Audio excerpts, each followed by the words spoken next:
Good afternoon, I'm Adventure Argonaut. This is Rogue Trader. We are back where we belong, playing Rogue Trader, the game that never ends.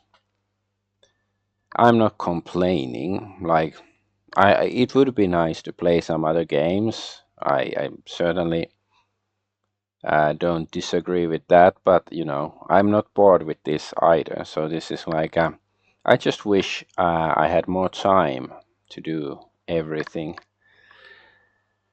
I guess I have to become immortal vampire or something, so I can accomplish something in this life, like, finish this game and play other games and write books and spend time with my family and, I don't know, liberate the earth from alien vampires.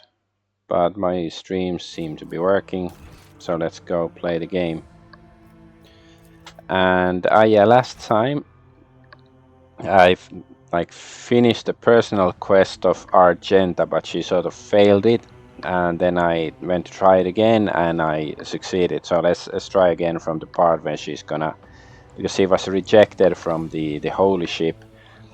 But that's because when you first arrive on the planet and she gets the apparition from the bad guy here, and she goes crazy, starts shooting, and because I said calm down a bit or something, that sort of ruined it for her. And then I went back to beginning and told her to yeah, be as psychotic as you want basically, and now it should be that she's allowed in. And I replayed the fight, so we just have to kill this guy and I think we win. Yes. Argenta gestures you to stop. She looks at the shining entrance to the ship and begins to speak quietly and solemnly. When I first learned of this planet's existence, of the great relic that lies before us, I decided that I was chosen for a great destiny. That the saint whose name I bear had summoned me, led me through the void and the nightmares of them all. Also that I could enter the sacred halls of the ship and accept her boon. And now, more than ever, I believe I was right. My journey here was paid in the blood of fallen innocents, but the sacrifice will not be for naught. I will enter the halls of the hallowed ship. I will lay my hand upon the relic and find new strength to turn my wrath against the wicked. You speak as though you're gonna go in alone. I do this. This is my personal trial, Rogue Trader. Besides, so it is written in the life of Saint Argenta that the pilgrims may enter the ship one by one.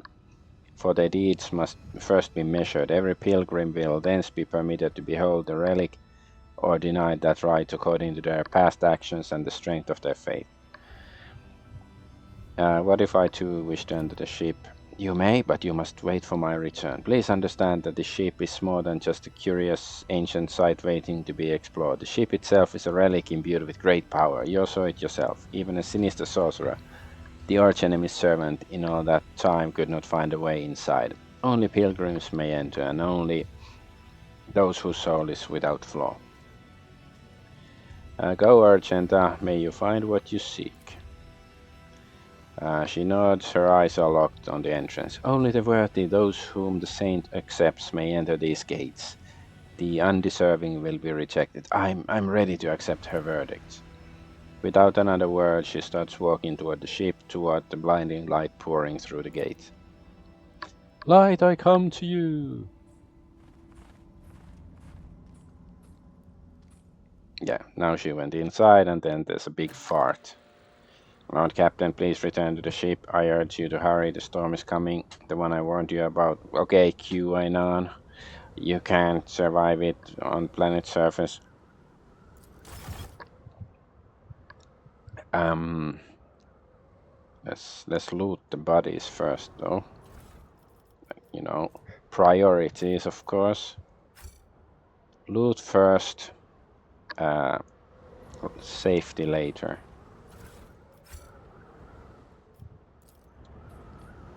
The entrance is completely demolished by the explosion. There is no way inside. What's this? Serious obstacle for landing. Wait, is there still loot anywhere? Let the faith guide my path to glory. I think yeah, alright. And because we're gonna start taking damage, so that's why I'm pausing the game. Alright, I guess there's no more loot to be had here. So let's just go here. Escape. Leave our agenda behind. Like a hero, let's leave her behind. Because that's what heroes do, leave others behind to die on their own.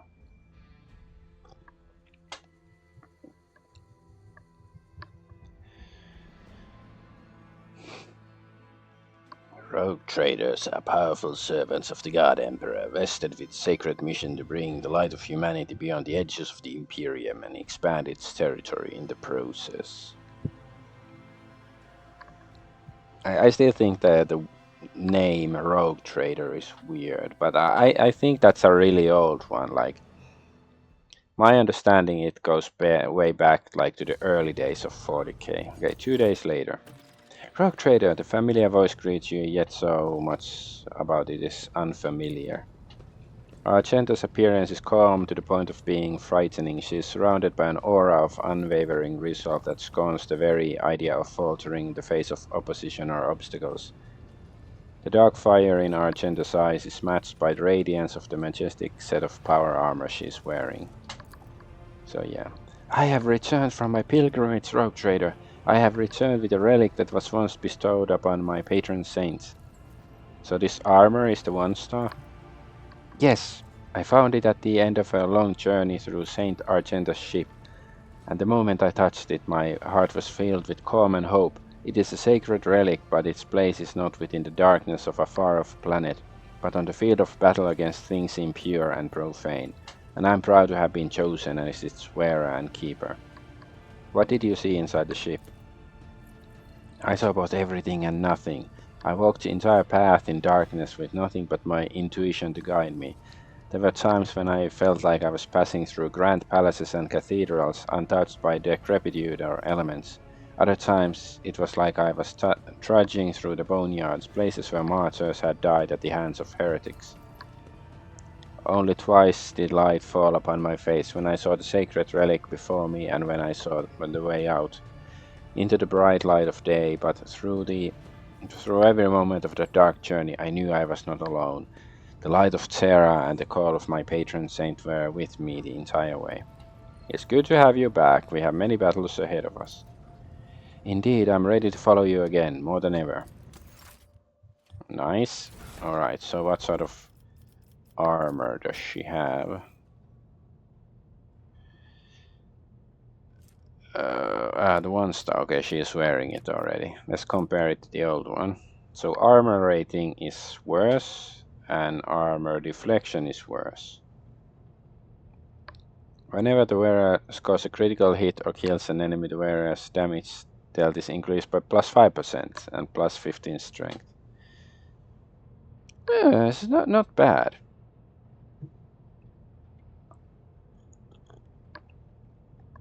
Yeah, I think she's gonna be doing even more damage, yes. Who else? This guy, he was wearing a power armor, yes. Okay, this is the invisible onslaught. I haven't really been using it that much. This has higher defense, more strength, and if there are no Xenos in the party, it gains plus 10 characteristics. I think it's slightly better. Okay, let's level up this guy. Trusty weapons. Okay, plus 10 to critical chance for axes, hammers, and last weapons. Well, now he has an axe, so I guess we can take that, because the game really wants him to have an axe, clearly, or a hammer. Hammer time. Do.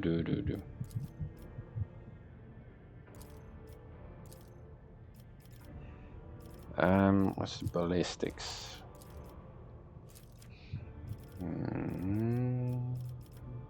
Toughness, strength, and honor. Strength and honor.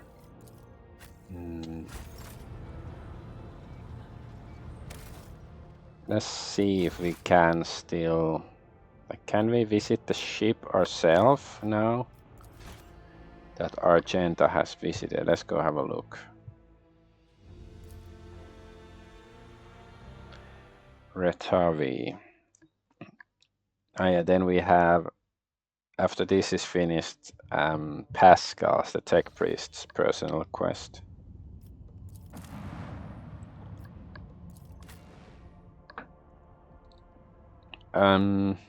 Okay, let's not bring an Xenos, let's bring Ulfar. I don't know, like, because he's one of the, devout ones, Ulfar, so he might be able to enter the ship. I don't think a Xenos would be able to enter, or, Idira or something. But we are, fanatic, dogmatic, so, if it's possible to enter the ship, it should be. Lord Captain, please return the ship. Urge you to hurry. Storm is coming. All right. So we can. Let's go. We shall reclaim what is rightfully ours. Where is the? Where? The entrance to the ship.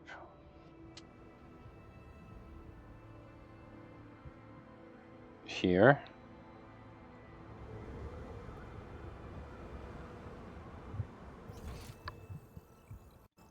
Now I'm just wondering, like, is it possible at all to enter it?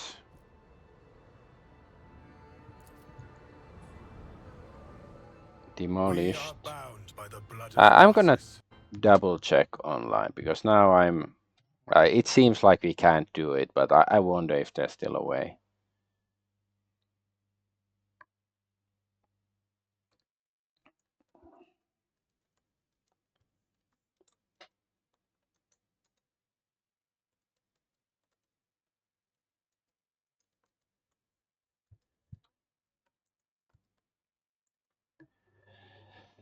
So let's see, what does Grok have to say with this. Okay, the rogue player character Rogue Trader cannot enter the sacred ship on Sally's Prime even if Argenta is accepted and enters successfully. Okay, so then it's a waste of time to come here. Never should have come here.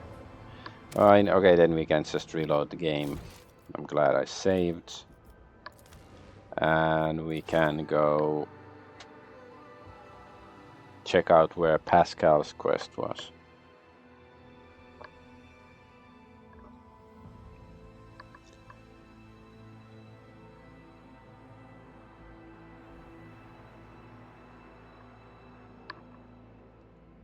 Dun, dun, dun, dun, dun.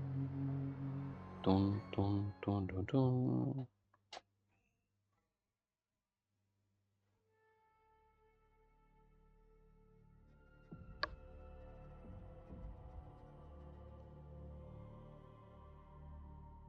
Yes, hello. Are you loading?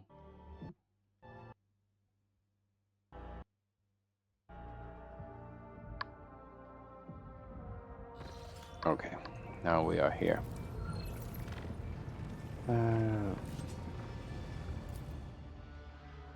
Retavi. It sounds like the language from Greedfall, like the natives. Olala mama lavi, whatever. It's been a few years since I played it. I don't remember that. Okay, we can't go here. Okay. Wait. Let's repair the hull. We have some damage on it, apparently. So where is... Let the cycle be discontinued. System Speculo.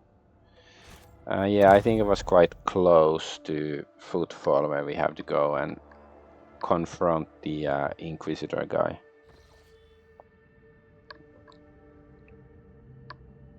I just hope it won't be, another distraction and there's like somebody else wants to do their personal quest. So system specular, yeah, is here. Boom,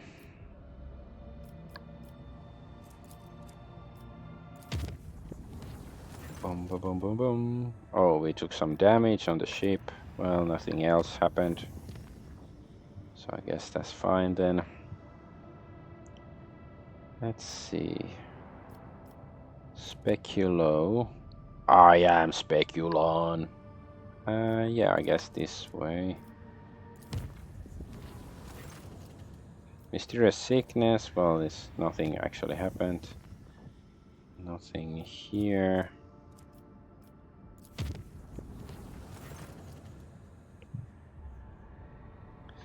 The clan service in the cooling system have reported an incident of sorcery. The shadows in the cabins and corridors are coming to life. The Voidsmen say they see strange writhing things lurk in nooks and crannies at the edge of their vision. If they look away, the things spread over the room, gnawing on everything in their path, attacking the weak and infirm. The strange creatures cannot be caught. It is almost as if they sense they are being watched and sink into the many cracks between the machines and bulkheads. Okay, last time we banished them with faith and prayer. Now ballistics. Order that the decks be purified with fire. Success. The controlled scorching of decks is a labor-intensive but very familiar process for the Voidsmen serving under the ship's Infernus Master. The evacuated chambers were set on fire, burning away all filth and heresy from the darkest corners. The shadow skulkers vanished without a trace, and the denizens of the cooling systems breathed a sigh of relief. Okay. Speculon.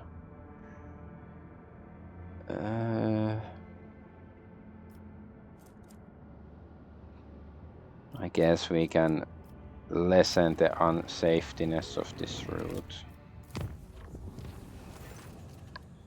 Okay, there's some beautiful music, but there's some event we've gotten before. This is Janus. Let's just double check there's nothing. Okay, we get some rewards, but like friggin' grenades that we don't need. More grenade. Yeah, we're done with all these quests, except there's a couple of heretical ones I don't want to do anyways. Right, let's go here.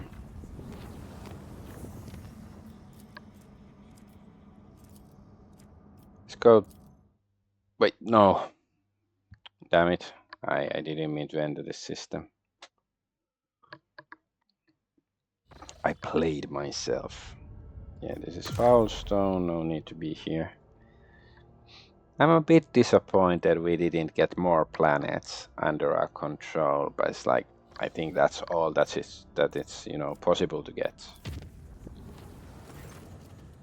Yeah, some event we got them before, and then system specular. Let's save now, there might be some custom event or something that screws things up as we enter the system already.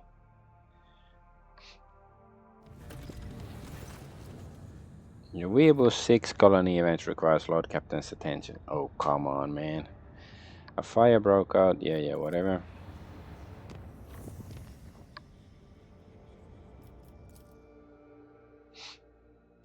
Yeah, we're not gonna go to Weeaboo 6 anytime soon. It's in the far north. Okay, there's lots of things going on here.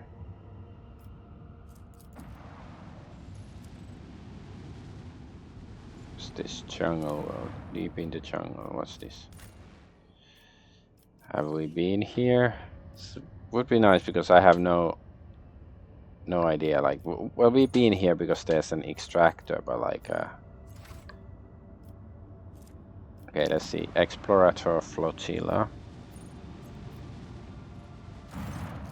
Your known ship hailing the ship surrounding the Hermetica wreck and receiving the following transmission. We are Cognizance Fleet. We praise the Messiah of Discontinuing.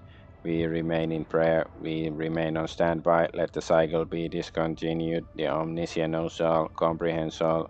We are the Cognizance Fleet. We praise the Messiah of Discontinuing.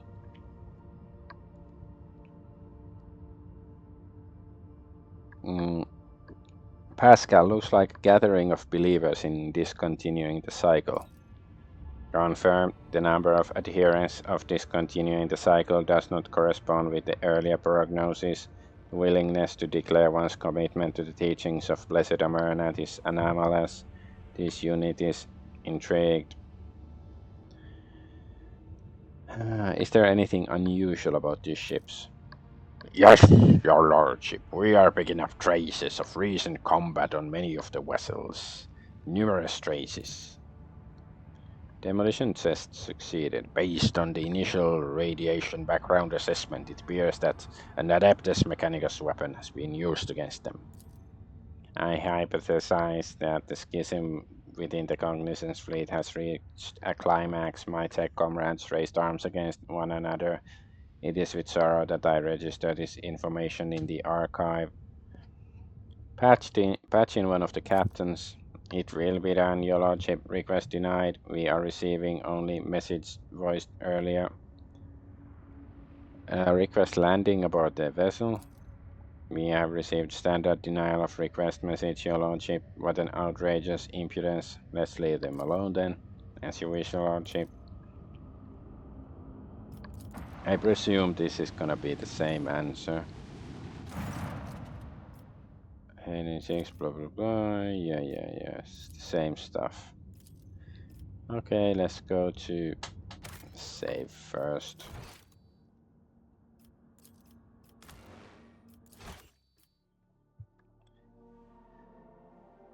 Arc Mechanicus Hermetico.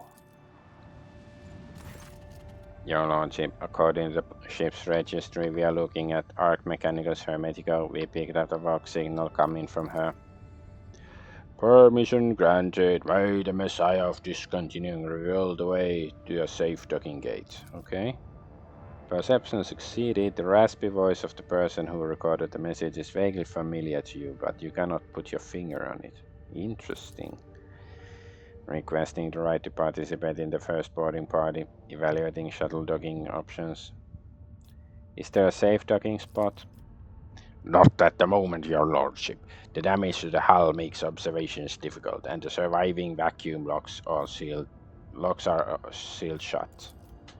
I hypothesize that the proper vacuum lock may be opened using my personal access code. Justification message from the Arc Mechanicus. What do we know about the ship? Each Arc is a sanctuary for the Adeptus Mechanicus. Every such ship is a relic. They are incredibly ancient and were made to search for the sacred standard template. Construct patterns. Legends tell of entire first worlds that were literally disassembled for parts to make such vessels. In any case, she is a ruin of her former glory. We observe numerous traces of internal decompression, but not a single sign of aggression carried out from the outside.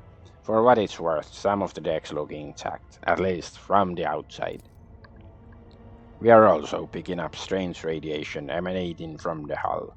We believe the ship has been possessional of the damned for a long time.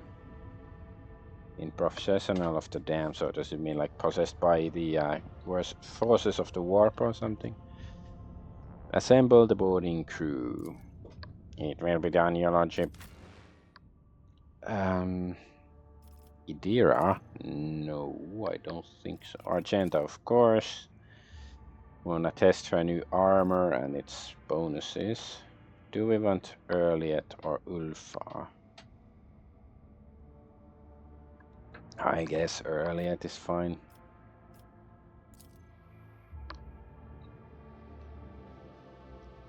The cycle must be discontinued. So maybe it's like a factory for producing bicycles, but they're like, you know, not very good quality bicycles, so they have to be discontinued. I think that's what it means.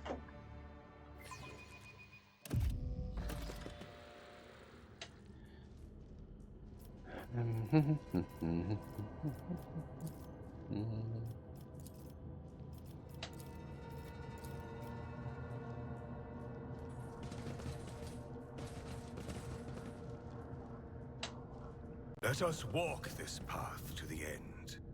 The halls of this holy ship feel strangely familiar, was it? Yeah, Pascal says. The cogitator screen glows faintly. You take a closer look and realize it has been gutted, its innards replaced with candles that cast glints on the black plexiglass.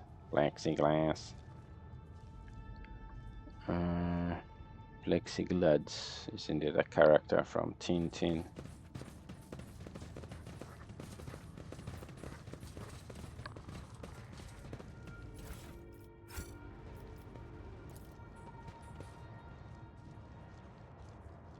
How dare they set up camp right in the heart of the sacred machines? This is a sacrilege against the blessed remains.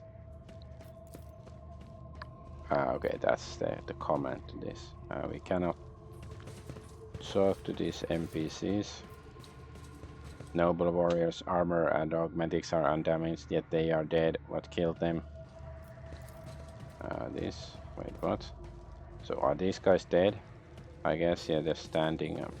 So all of them are... Oh, Abel. Quiet and mysterious as always, Abel Hanneman's demeanor is a mixture of cautiousness and curiosity as he inspects the ship's ruined interior. When you approach him, he acknowledges you by saying softly, "Those footsteps were heard here." My tech comrade insisted on taking part in this excursion. This is as much a priority mission for him as it is for me. We are both expecting to meet our mentor, am I not? Persuasion. Do you understand what's going on here? Success. Abel averts his eyes in embarrassment, says almost shyly, "A hunt. The hunter is coming." The hunter? The maimed hunter. Pascal places a mechadendrite claw on Abel's shoulder, demanding an answer. Abel nods. The maimed hunter. That persona occurred in the data I decrypted. Unfortunately, the sum total of information on it is very near zero. Abel, why did you decide to come with us? The cycle is on the verge of being discontinued. Doubt has opened its maw wide, bidding us enter. Okay, leave him alone. Where is he going? Majestic metal statue is frozen in a menacing combative pose. So this is Czech tribesman. Tribesman avoids your gaze and makes a strange gesture, probably some kind of ritual as you approach. And it's very laggy. Is the guy walking around is too much for my computer? Is that it?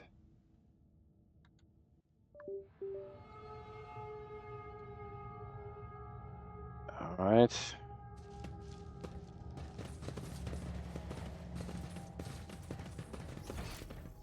Oh, With there's each loot step, here. I forge my destiny among the stars. The ancient warrior's flesh was once enhanced with priceless augmentics, but they are dormant now. I am preparing residual traces of paper combustion inside this cogitator casing. Did they fuel this repository of knowledge with books? Random crap. Barbaric inscriptions, blasphemously profaning the flesh of the sacred machine, echo the words of the Requiem of Reverence shut down. This marking does not follow the fleet protocol. This constitutes Category 10 blasphemy. What kind of paranoia drove the crew to place the cannon platform here in the very heart of the ship? Paranoia is good. The Scotch pattern is so old and sacred, I have never seen the like of it before. I have only heard about them from fragments of legend.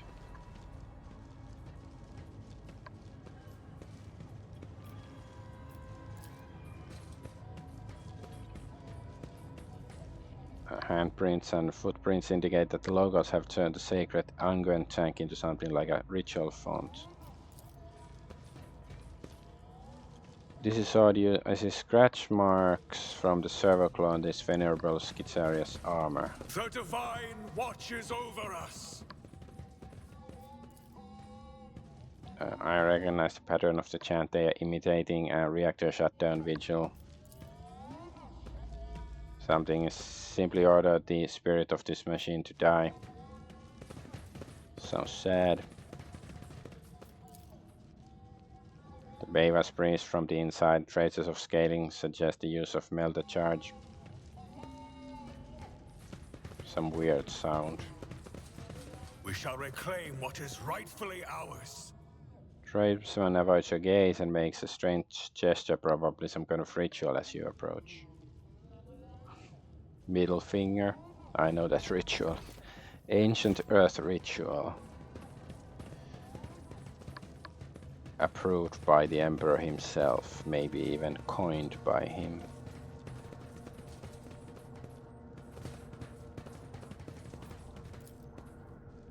These barbarians are pillaging the ship's supplies. I am registering Category 9 blasphemy. I'm registering evidence that a Volkite carbine was fired here. I'm registering protocol violation, use of weapons by Adeptus mechanical soldiers inside one of the ship's bays.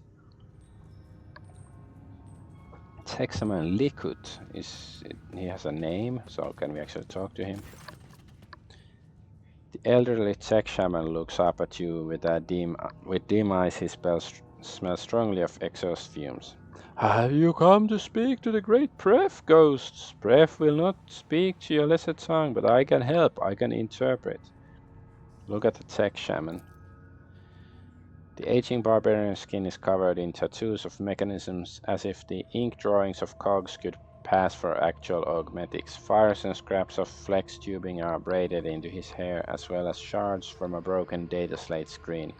Cogitator circuit boards hang on threads from his large ceremonial drum. I'm registering Category 6, 7, and 8 blasphemies in the tribesman's vestments. Only enlightened tech priests are authorized to dismantle and interact with the bodies of sacred machines, and painting the skin in crude imitation of true flesh is a profane mockery.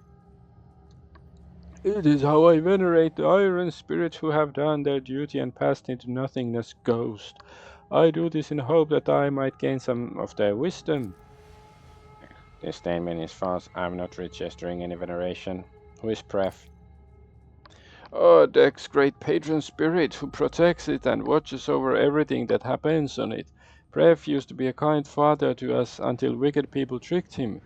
That was when he disowned the mortals who lived here. He wiped the names of everyone who used to be under his patronage from his memory and no longer recognized their faces.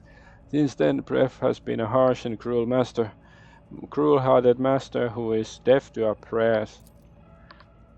Logic succeeded. Bref hypothesis: the barbarian is using this base designation to refer to prefect enumerator, and especially sacred cogitators held by all of the Dex Junior machine spirits. I'm registering Category 6 blasphemy. The tribesman claims to communicate with it. Only enlightened adepts of the Omnisia are permitted to interact directly with a prefect enumerator.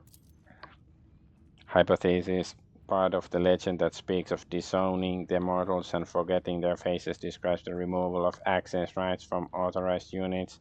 For reasons unknown, the prefect enumerator was ordered to cease accepting commands from outsiders. How do you talk to Pref? Shaman raises the roaring mechanical sensor and inhales a lungful of its aromatic exhaust fumes. The tribesman's eyes grow dim and he puts his hands on his drum. His fingers strike the taut synthetic leather with remarkable deftness and rhythm. Like this. Pascal frowns and says darkly, I am registering blasted layman. This blessed smoke is meant for sacred machines, not your lungs. Then the Czech priest falls silent and listens carefully before uttering in astonishment. This primitive melody is our language, a variety of rhythm-based Czech vernacular in which meaning is created by the lengths of pauses between signals. Interesting. Techno hippies or something? Tippies? Chip-chip-cha. Yeah, I know. I see there's this button, what probably opens the door, but let's see. Let's Let double the check faith there's guide nothing my here. path to glory. Yeah, okay, I guess. Let's go back. Where was the hippie guy? Liquid party.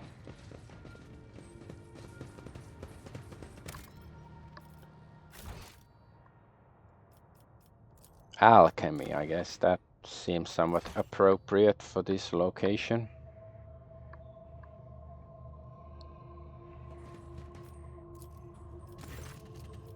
The ancient servitor seems dead. The infrequent twitching of his head in the bud, only glimmer of life left in him.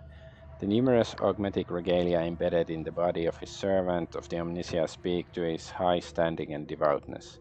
Can you activate him, Pascal?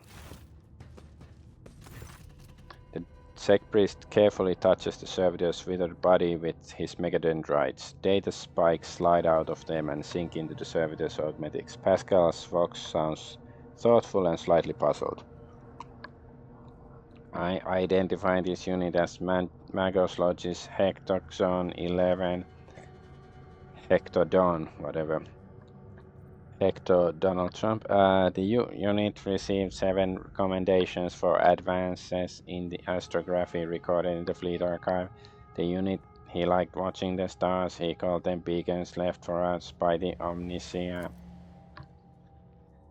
The servitor gives a jolt, raises his head and fixes the augmented eyes on you. The large black circles of his visors are cloudy and covered in scratches. A faint moan comes from the speaker on the servant's throat.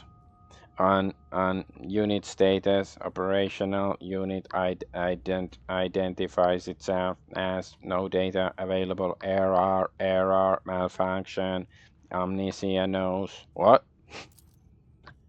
Pascal sighs heavily. He is suffering. This unit is long past its operational life expectancy, but particularly the ancient and sacred true flesh it was awarded for its outstanding service to the fleet is still prolonging its years.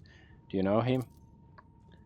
This statement is false. My archive has no record of any encounters with this unit or any archive request concerning it. I just know, and I grieve.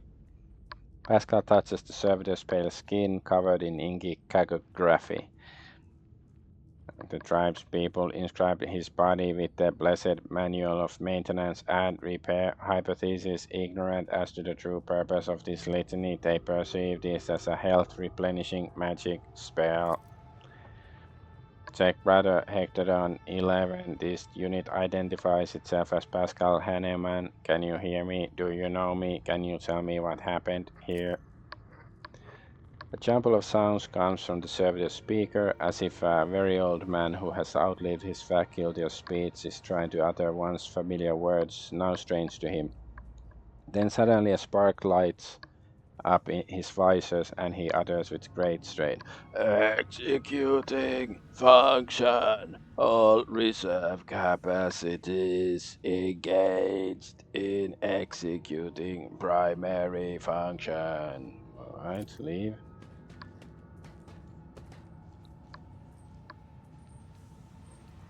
Are we supposed to talk to Abel since he came here? No. Death's footsteps were heard here. He likes to say that.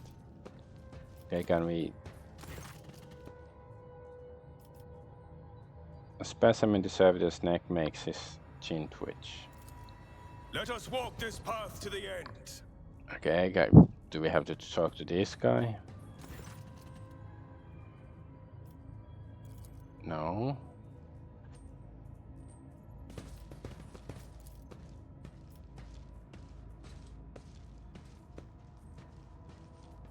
Then what are we supposed to do?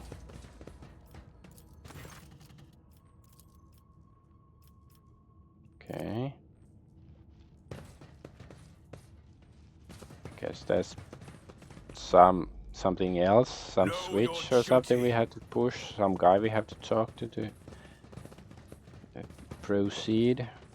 Yeah, this is, yeah, return the void ship. Not just yet. Can't talk to the woman.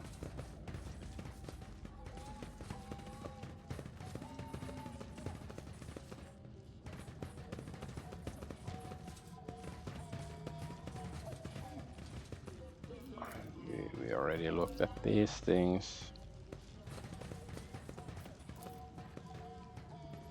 Tribesman, oh, avoid your gaze. With each step, I forge my destiny among the stars. Oh, there's some Chief Castays. Okay, I didn't know this. Okay. The lean hunchback man studies you with his piercing gaze. One of his eyes looks you up and down. The other has been replaced by a bulky augmetic, ancient and adorned with gold, but is deactivated for some reason. He states in a dry voice, "The ghosts of nothingness have entered the deck of the Akgen tribe. I greet your tribe. We come in peace. Until we turn to war." Blah, blah, blah. The man shrugs indifferently. His voice is tinged with sympathy. "It does not matter. You are ghosts." Take a closer look at the man. The middle-aged man carries a potential coil on his shoulders after the manner of tech priests. It is held in place by straps and is not connected to anything. Its weight has given him a hunched back. One of his arms has been replaced by an exquisite tech scribe augmetic, but the quills and styli are incredibly dull, as though they have been scraped against bare rock, and the limb's servomotor is dormant. The sight of the mangled augmetic elicits a pained grimace from Pascal. "I'm registering evidence of precious true flesh being operated in unacceptable conditions. The markings indicate that this sacred metal was fashioned many centuries ago on blessed Mars. Putting it to such crude and careless use is an insult to the Omnissiah." "Who are you?" "The undertakers of the world that expired in the great discontinuing of the cycle. The mourners holding an eternal requiem for the universe." Fascinated by the answer, Pascal says quietly, "Let the cycle be discontinued." A wan, condescending smile graces the man's lips. "It was discontinued a long time ago." "Do you believe the world has perished?" "This statement is true. The world ceased to exist a very long time ago. It turned to nothingness, to ashes. All that's left are these ruins, the last shard of the universe, its cenotaph." "What do you think destroyed the universe?" "The unthinkable was wrought. The cycle was discontinued." This tribesman's mind is full of the most unenlightened superstition. Why does this unit seemingly no less than some primitive barbarian? Is that good or bad? "Neither. It just happened, but it was a grievous event, and we grieve." "Is that why you call us ghosts?" "Yes, there is only nothingness outside the ship. Sometimes it spits out ghosts born out of the world's ashes, and they wander in. The sight of you saddens us, and we mourn for you. Alas, there is nothing we can do to help you, since you do not exist." I sort of like this ship and the attitude and everything. The man sighs and makes a sign with his hand that is vaguely reminiscent of Tech Priest's gesture toward of evil. "Pascal, what do you make of these people?" Hypothesis: this primitive community is made up of descendants of low-ranking technomats who once serviced this deck. The name Akgen derives from category Akgen. Ak stood for the Acolyte category, which serviced the main decks. Gen referred to main service staff who were assigned general as opposed to specialized maintenance duties. Man looks at you and Pascal with indifference. He does not seem to have understood a single word. How do you survive here? What do you do? We hold vigil for all of the existence, and the spirits of the mechanisms give us water, food, and nutrient mix. We thankful for that which rights of the machine servicing and maintenance, so commands great entity. I am registering multiple deviations from Catechism of Maintenance and Operation in the actions of these units. Hypothesis: the breaches of sacred instructions do not stem from malicious lapse into heresy. They are a consequence of the rite having been lost to memory. A grave heresy, but not as profane. The voice from the box is full of sorrow and reproach. Who or what is the great entity? Is it Pref? It's Supreme Deity, the Spirit of Wisdom and Revelations. It bears the name Marnat. The name grabs Pascal's attention. He says sternly, I am registering a meaningful linguistic pattern requesting all available information on Marnat. Marnat is a divine being of great wisdom. It was this great wisdom that discontinued the cycle, and all who had partaken of it lapsed into nothingness. We never partook of the wisdom, which is why we exist, and I have nothing to tell you about it. Ghost, you talk to as your kinfolk do not. Why? I am the fabricator general. My shoulders bear the sacred burden of leadership. The man shifts his shoulders, bent under the potential coil resting upon them. The others fear you. As ghost you can carry the living away into nothingness, but I am protected by Marnel's grace. Pascal's roar is like a blaring alarm of an extractor. Fabricator General, I am registering heresy. The man listens to the tech priest outburst without flinching. The universe must have a fabricator general, the supreme priest of the Omnissiah. There is none other to hold that title, therefore it is mine. Have you seen anything unusual lately? The echo of an old cry was heard beneath the arching walls of our home. The tribesman nods at you gloomily. A ghost of nothingness walked among us, of like appearance to you, but without a face. He spoke words that must not be spoken, and he penetrated the chamber of observers, and your abode was shaken by the wrath of the gods for days, and we felt as though we were drifting through nothingness. Pascal lowers his head and says quietly, That is him, my mentor, Amanat. What did he look like? His brow bore the mark of sorrow and past misdeeds, and his voice was like seeping sand. Was he alone? No other ghosts walked with him, but he alone had mind and a will. The others did his bidding. Does it mean they were servitors or something? What is the chamber of observers? An abode of deities and mighty spirits, secluded from mortals. The man points toward the entrance to the lift shaft. Down this great tube they used to descend to the mortals. Now they all have retired to the house of observers, the calm and keen-sighted, there to remember and mourn the world that once was. The unit has given a distorted description of the observatorium, the bay that housed the Hermeticos bridge. There, under a great dome of glasscrete, the wisest hierarchs of the Adeptus Mechanicus would spend time in reflection and strive to discern the Omnissiah's guiding signs in the glitter of the stars. Pascal hesitates, then adds worriedly, Correction, this data is a hypothesis. An archive search yielded no confirmation of this data. My possession of it is an anomalous cognitive fluctuation. I want to get in there. Everybody get in here. Abandon this thought. Your kind can't go in there. The great tube was made for travels of spirits, not mortals. Only one who has the blessing of Pref, the great spirit who rules this deck, may approach the great tube. But even such a one will have tried in vain, for the great tube spirits have sealed its gate and will only open it to those who know the divine word. And the rust rates ensure that humans don't steal the word. They make short work of any thief. Who is the spirit Pref?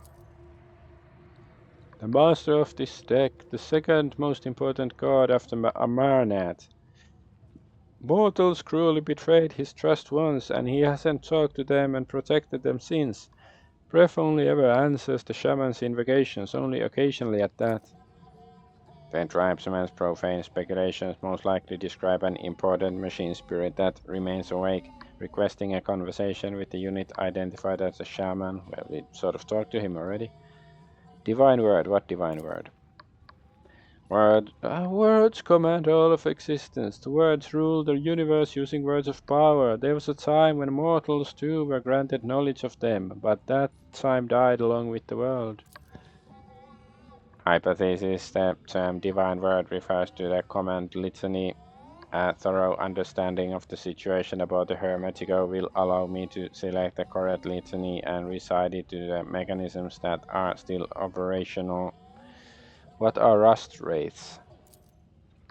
The man points to one of the motionless statues. The great ancient ones, servants of the gods, they used to be the gods' great warriors. Now they guard the peace of this universal cemetery and see to it that mortals don't challenge the divine order. The Skittery deck guard, these immortal servants are an elite detachment of the crew blessed with the most ancient and wondrous augmetic enhancements. They could survive in a sleeping state for centuries even. After a brief pause, a whisper comes from his vox. Their presence here is unusual. Typically, the immortals only leave their storage chapel on special orders from the bridge. So how did the faceless ghost get in? He knew the secret. The spell was not of divine origin. Its power surpassed that of the gods. It was born in the mysterious depths of irregularity, and soon after a mortal first uttered it, the world was no more. Pascal waves a megadendrite at him in annoyed dismissal and says impatiently, "The blessed Amarnat can command any mechanism on this ship. The indoctrinational heresy uttered by the unit is unworthy of attention." Your guesses are amazingly spot on, Pascal. The tech priest is taken aback. He pauses to think and says with great confidence, "This statement is false. Each of the hypotheses was logically deduced from our present situation." I see. Good. Don't seek to enter the guard's abode, Ghost. It is no place for you. I must take my leave. Farewell, Ghost. I hope nothing summons you back to its embrace soon. I like this place. We are bound by the blood of martyrs. Wait, where is the liquid party?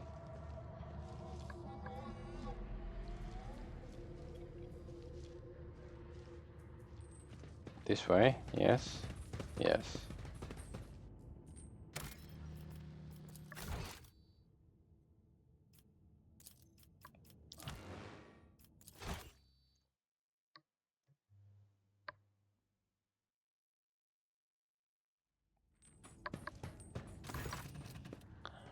What do you seek from he who has Pref's ear, Ghost? We have come to plead for Pref's benevolence. Every word you say is accompanied by a series of quick drum taps in a complex choppy rhythm. Crackling comes in response from a box hidden somewhere inside the wall. The tech shaman tilts his head and says, "The great Pref would like to know who is speaking to him." The prefect enumerator is running an identification procedure. Given existing data and the machine's spirit refusal to follow orders within the chain of command, I predict that standard identifiers will be assigned a low priority.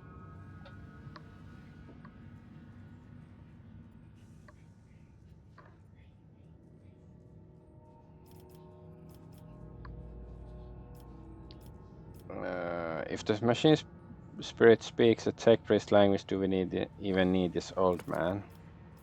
This statement is false. The idiom is a distinctive vernacular, most likely not used by the ship's crew. It is intuitively familiar to this unit, but not intelligible.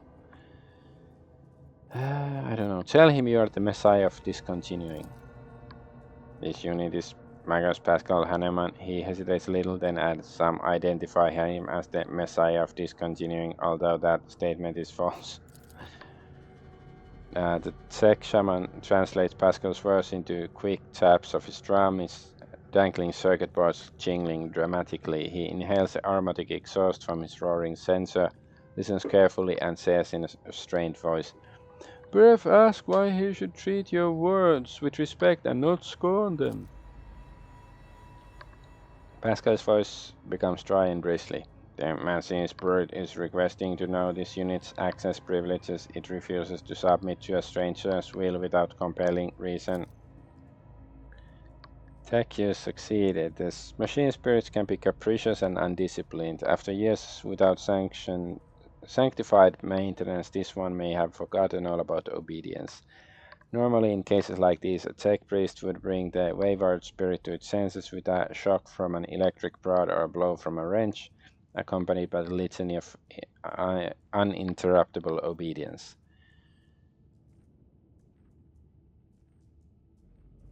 I think a show of force is in order to show this machine its place then. Listen to me, bitch. This statement is true. Pascal extends a hand toward the machine, which is enveloped in showers of sparks. The crack in the tech priest's armored respirator shines as a bright green. There is steel in his voice. My power is my authorization. Acknowledge it, or you will regret it, wayward spirit. The tech shaman shouts out in fear and shakes his drum frantically. Breath acknowledges your power, Ghost. He does. He asks why you seek his friendship. Wait. Wrong voice, whatever. Breath acknowledges your voice, Ghost. He does. He asks why you seek his friendship. A faint rattle comes from Pascal's voice as he touches the crack in his armor, which is no longer glowing. He looks as though he has a sudden toothache and says with effort, Hypothesis, the prefect enumerator's request is to be interpreted as, what is the purpose of your visit?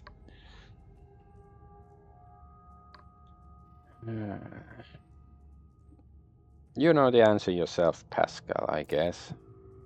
I have come to discontinue that cycle.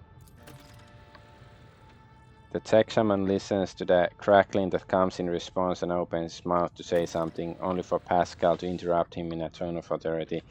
The prefect enumerator has stated that he knows my name and is familiar with my power. He respects my mission and grants me a place within the crew's chain of command.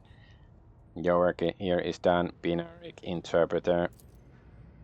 Pascal looks at you and adds with slight surprise, I remember this language now.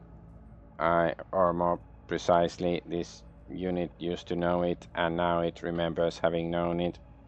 Tech Priest turns toward the wall, and sacred mechanisms concealed inside it says doubtfully, I am registering an anomaly. The data exchange deviated from the standard registration procedure. The prefect enumerator was commanded to limit the number of people who have clearance to issue orders, including even high-ranking tech priests from other ships. It was tasked with defending the observatorium as it were under siege. Our mutual introduction rather resembled an exchange of secret passwords. Okay, well, now do we have the secret password now? Abel looks upon the tech barbarians with a moderate degree of curiosity without attempting to approach or interact with them. Occasionally his gaze rests on some sacred item covered in tribal imagery or otherwise desecrated, and he raises his eyebrows, evidently pained. What do you make of this camp? The sacred Argonaut and the profane have mixed, like tainted water and sacred unguent. Suddenly a smile appears on his face. This has happened before. The spirit transcends the body. The matter in which it manifests itself is transformed into something more spirit-like. Okay, leave him alone. So can we open the door? A spasm in the servitor's neck makes the chin twitch. We would like to go to the observatorium. Request denied. The rattle in the servitor's voice could be easily mistaken for indignation. Access to lift system denied. Service is in obscuratoria mode. And obscuratoria is a complete ban of the whole unholy ministry within the compound. Any and all sacred maintenance procedures are deferred until after the ban is lifted. An obscuratoria is declared when a temple has been compromised by suspected corruption before a battle or in the event of a major critical incident. Hypothesis obscuratoria was declared ahead of battle in the order to hinder a hostile infiltration of the observatorium. Knowing the region enables this unit to deactivate the containment protocol. Pascal unblocked the lift. Hypothesis as soon as the lift going up to the observatorium is operational, we will be attacked. The deck guard will activate and attack us, requesting confirmation of readiness for combat. Yeah, just do it. We saved a little while ago. Pascal enunciates solemnly, accompanying each word with binary commands. At first its pronouncement, this unit declares that no security threat to the High Observatorium is present. As its second pronouncement, this unit orders the operation of the lift system to be restored. As its third pronouncement, this unit confirms its authorization to issue that order. An intricate, monumental, and piercing binary area pours from Pascal's Vox. Encoded in its signals is Hanuman's authority to give orders on this ship. The servitor stares at Pascal with visored eyes and bows his head awkwardly. Regalia identified. I greet the venerable makers and will execute order presently. Lift system activated. Servitor's last words are drowned out by a harrowing screech that rolls across the deck as several shrill voices wail. Security perimeter range for the Omnisia. Oh, okay, those guys are attacking.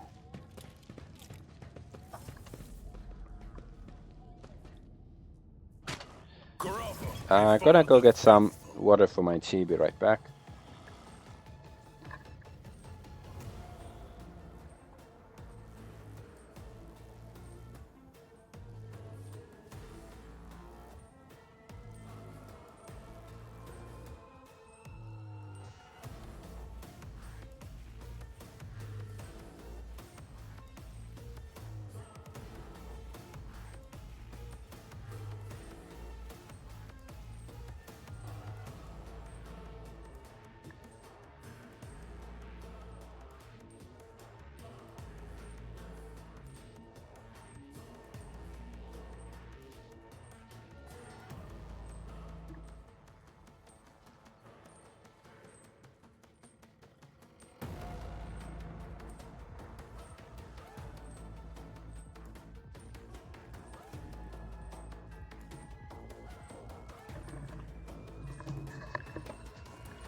Okay. We have 8 baddies.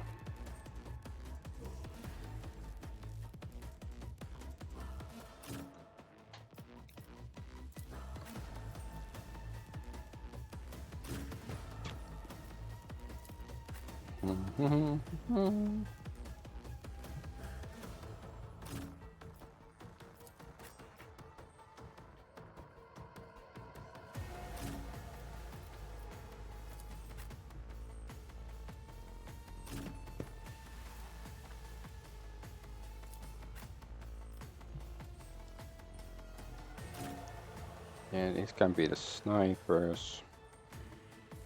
Yeah, okay. Well, they are snipers, but more like that's their position. The scriptural prognosis is favorable. Why is this unavailable, this special thingy? Running binary override.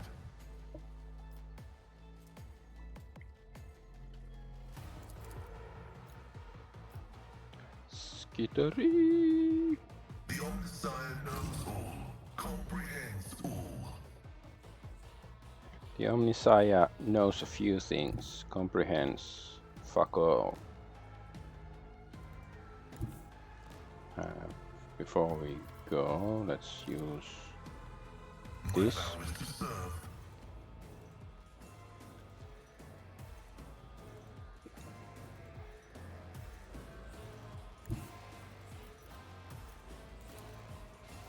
Explorers know one route. Forward.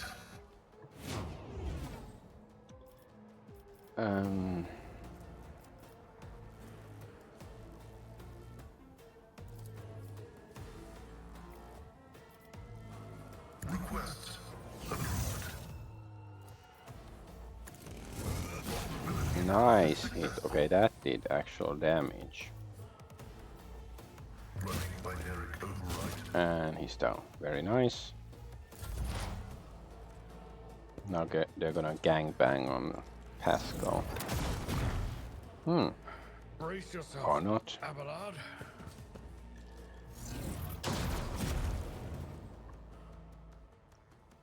Oh, he took some damage too, or what?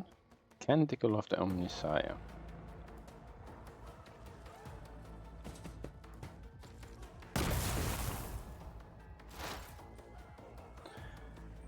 Alright, Uriette, Jandilano, Uriette. Here's his attack.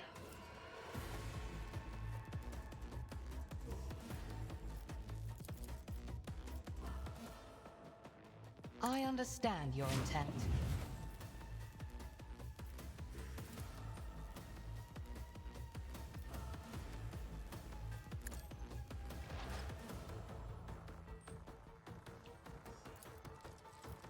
I am not your pet monkey. Okay, nice hit. How much did it actually do? 113. Not bad, not excellent. Death Whisper. Is it? Nope, not enough to kill.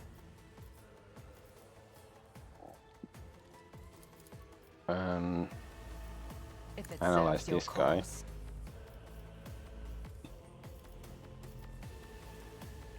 I am not your Spot. Xenos pet monkey. I Intimidation, understand your whatever, intent. that probably doesn't do much. Then this guy. Alright. If I must.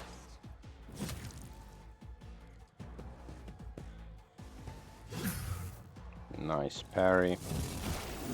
Ooh, nice kick in the butt. Oh, my ears are ringing.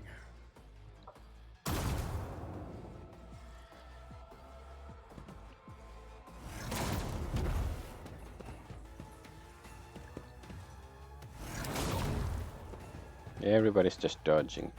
Everybody was dodge fighting. Dun-dun-dun-dun-dun-dun-dun. Oh, damn it. Alright, finally Argenta gets to do stuff. Let's see.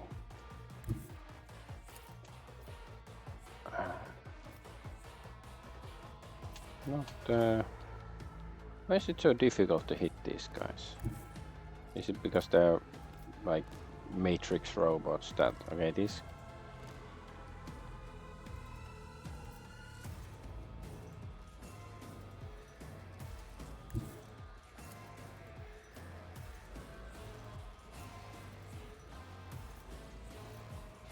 Guess that's the best a man can get. Faith without deeds is what keeps strife in the fray.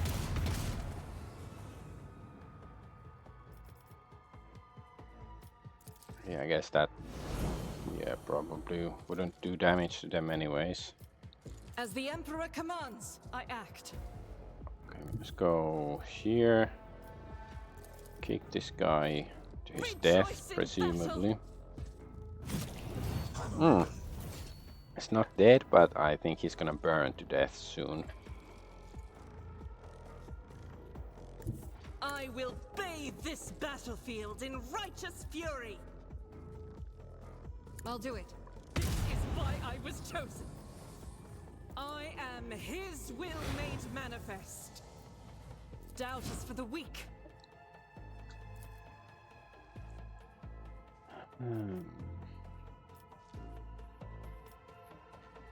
Let's see. Can we go like to a better position Faith or without something deeds is worthless. to hit this?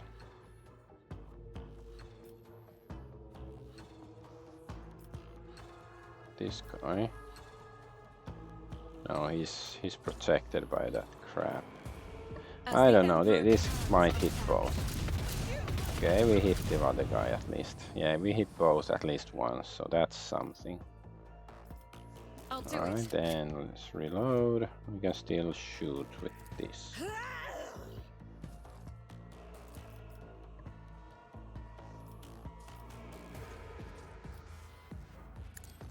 Eradicated. Yes, get rid of that guy. He's dead now.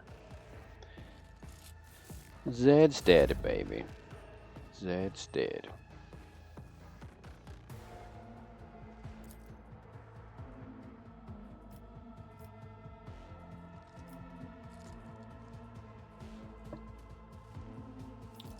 See this guy, can we finish him with this? I don't think so.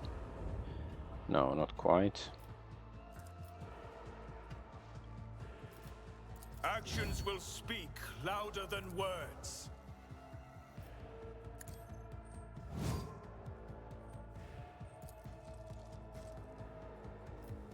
Rejoice in Nice, almost 200. the Emperor commands.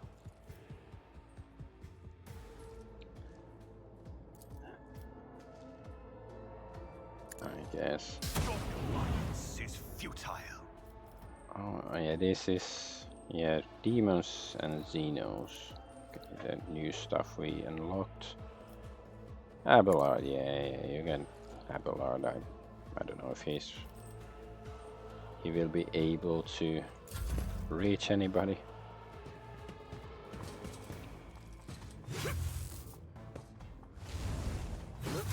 Nice. Okay, that guy killed himself because he's dumb. Ow. This is why I was chosen. And same. Okay, whatever. Wait, there's still 4 enemies. Ah, there's one guy over there.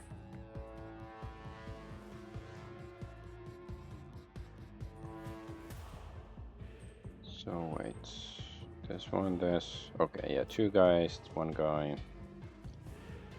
And can we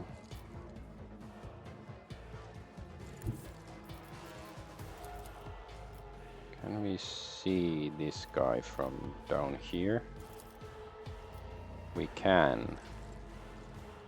Can we see Argenta? No?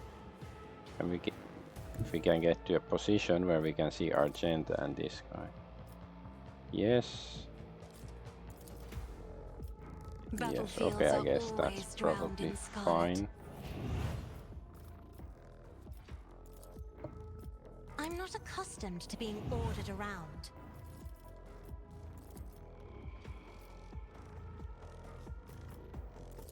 Let's give it this thing, even though I don't think it's gonna be affected by her own attack because it gives a slight damage bonus.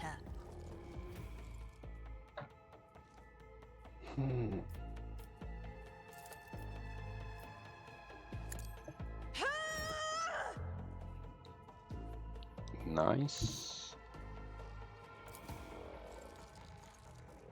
The enemies of the Emperor will be undone. Okay, nice hits. Nice hits, nice hits.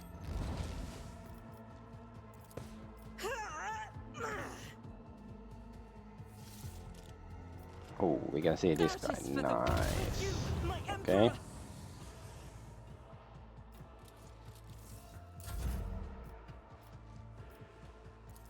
Guess it's time to I'll finish. show you why navigators are feared. Finish them all.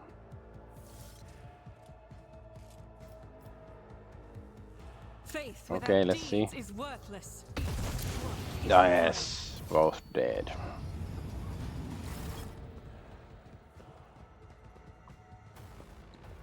Yeah, so Abelard didn't even get the turn.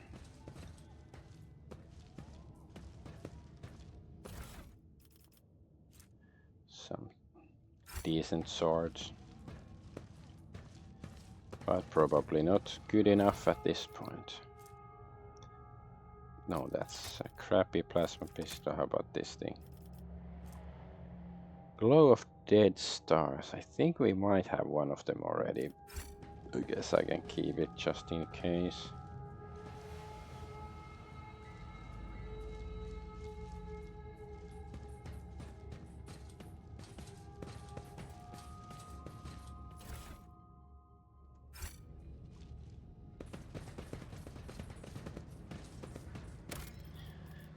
Let the cycle be discontinued.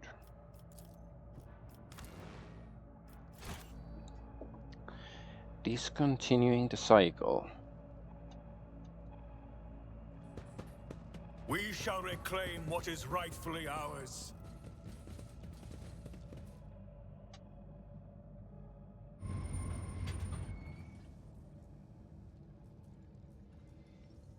Psi suppressor effect applied. All creatures excluding Necrons, machines, or Inquisition agents in a 3-cell radius around this creature suffer -20 willpower and -20 fellowship. Wait, so are we suffering from it right now?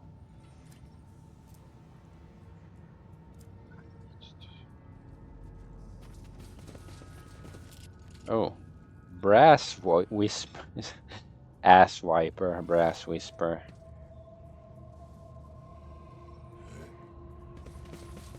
The divine watches over us. All right.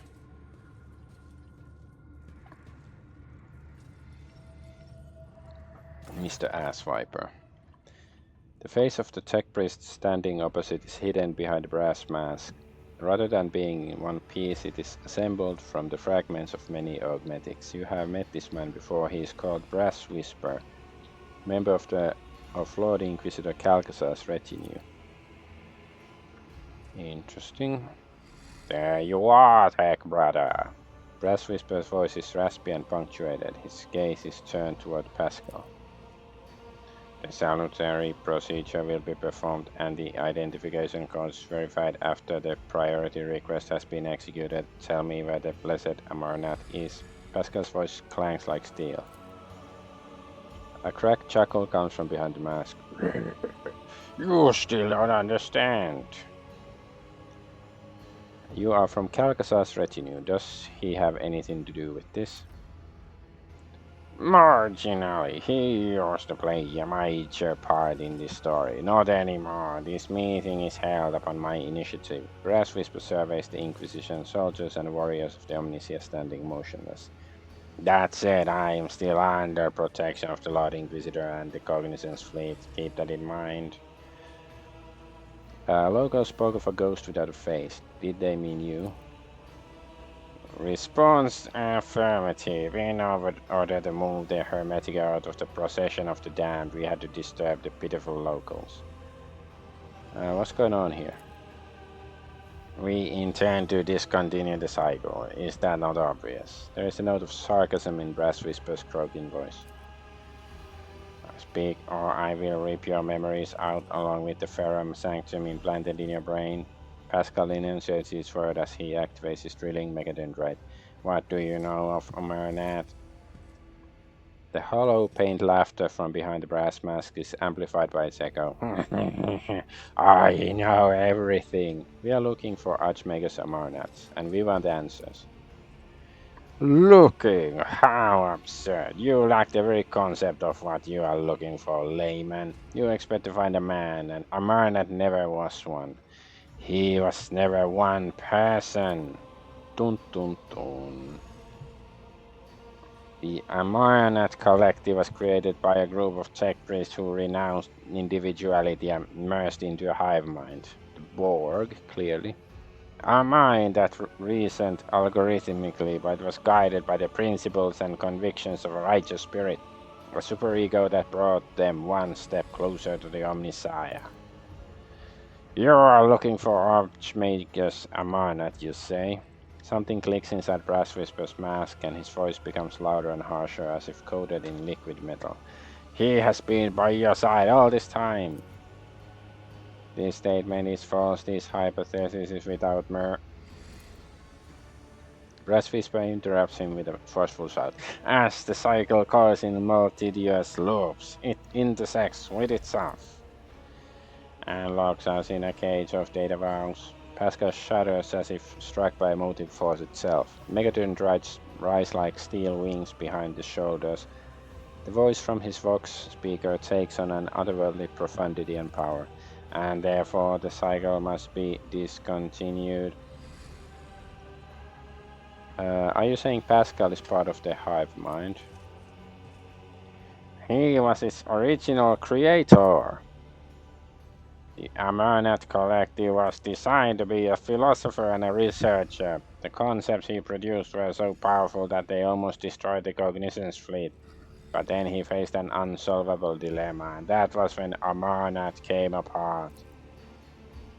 The 6 constituent servants of the Omnisia hid their own memories from themselves behind false personas and were sent off to various parts of the coroner's expanse. They went into hiding. Each had to live in solitude for many decades, accumulating individual observations before eventually bringing that experience back to a reunited Amarnat, who would then tackle the dilemma once more.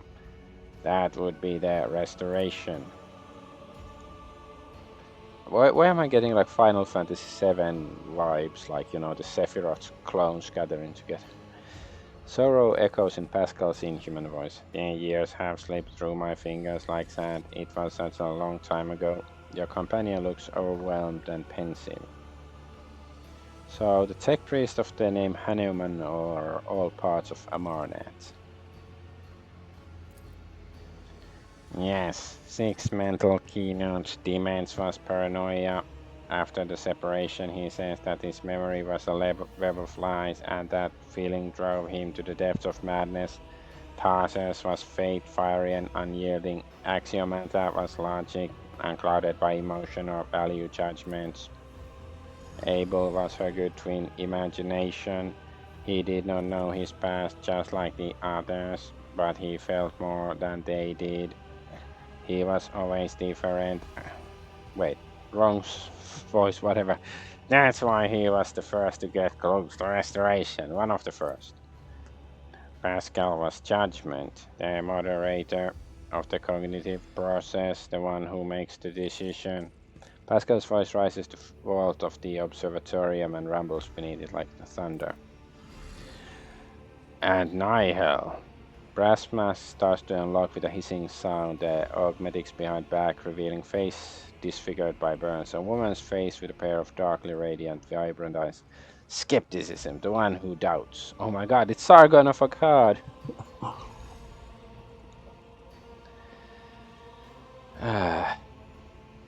So, did Amarnat believe he could form again? The plan sounds risky.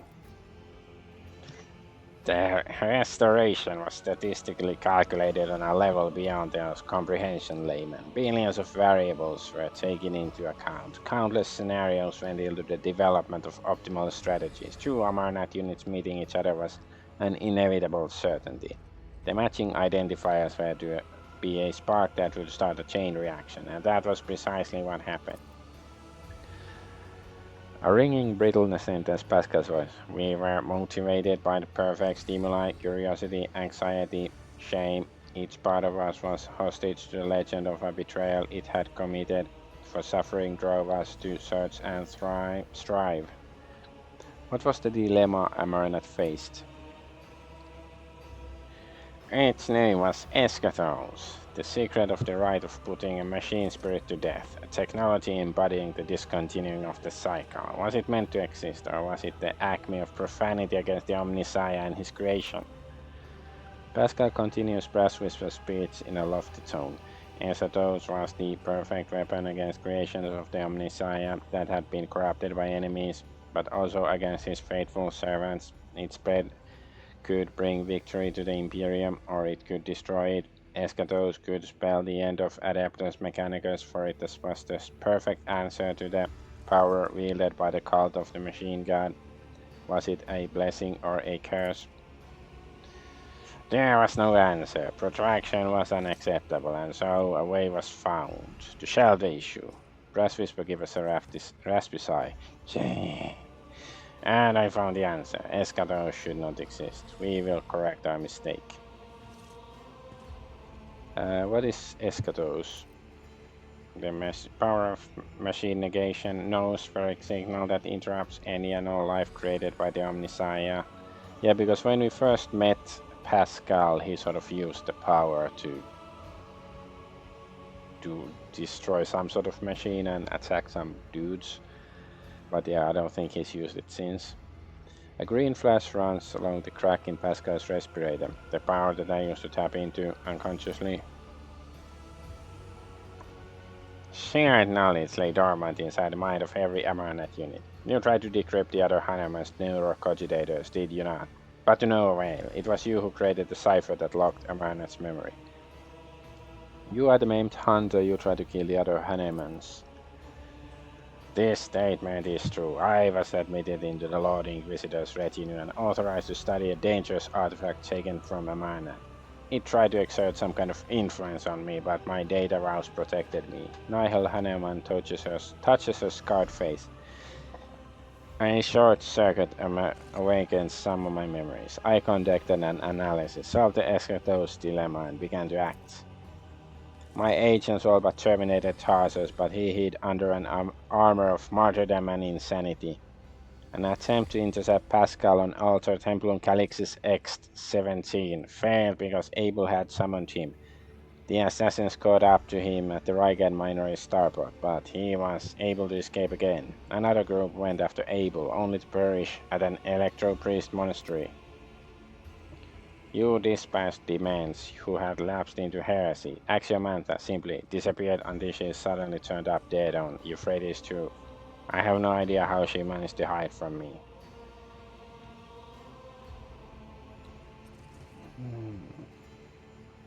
Idiot. Why is the idiot? Calcasar was harboring Axiomantha the whole time. She was working for him. I am registering a lie. Lord Inquisitor shared my conviction that Amaranth's legacy had to be destroyed. He was summoned to the Coronus Expanse by a loyal member of the Cognizance fleet in order to depose Amaranth. It was his troops that attacked the Hermetico in an attempt to obliterate our schismatic creation.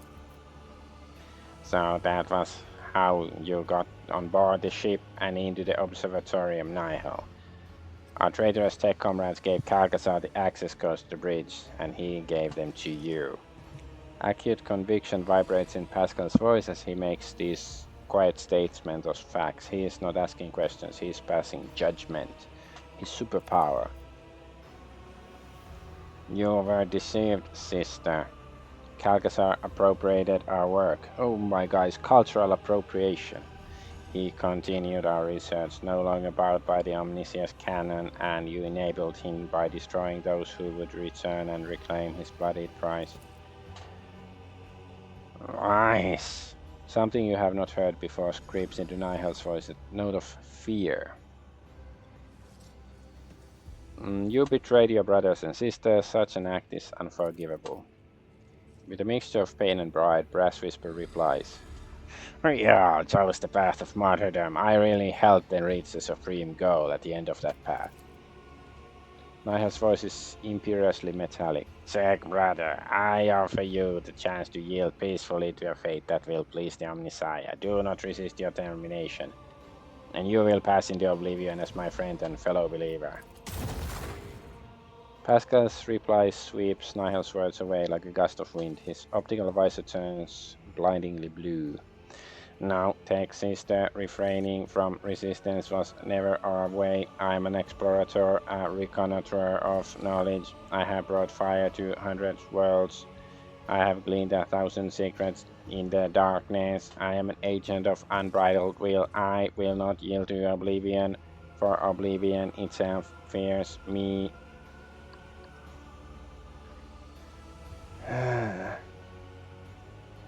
Yeah. Smile at Nihil. This is my companion, Pascal Hanneman. You made a mistake in meddling with him. You wanted me to awaken, Tech Sister. Here I am, holding you to account. Nihil disfigured... Nihil, not Nigel. Nigel... What's his name? Farage. That's the name I'm looking for.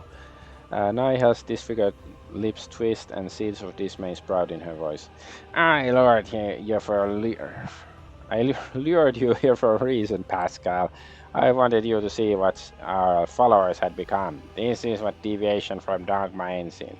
Breach of canon begets ignorance. Ignorance begets blasphemy. All we did was breed corruption, schism. Remember when they came to depose us? We resisted them and destroyed this ship. A sacred relic, an arc mechanicus older than our priesthood itself. Here in the hall, we released Esetos and allowed an unconscionable heresy to happen.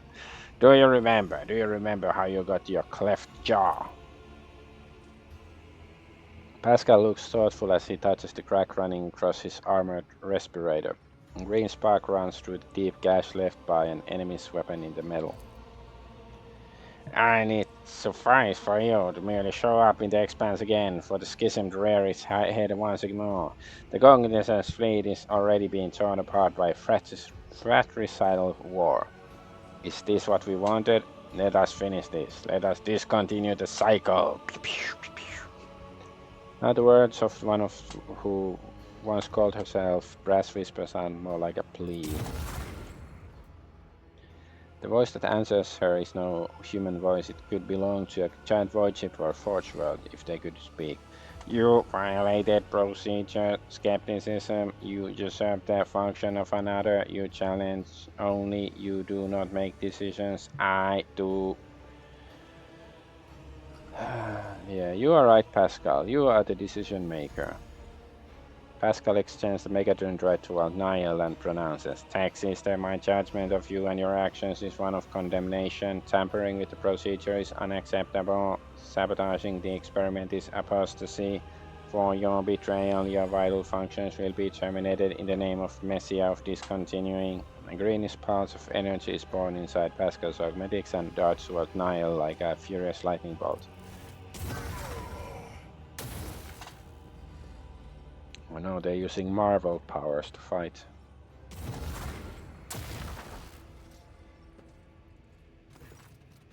The green energy entangles Nihil like a net, burning her through flesh, draining the life force from her augmetics and mechanical components, but she focuses her will and strikes back at Pascal with a pulse of her own.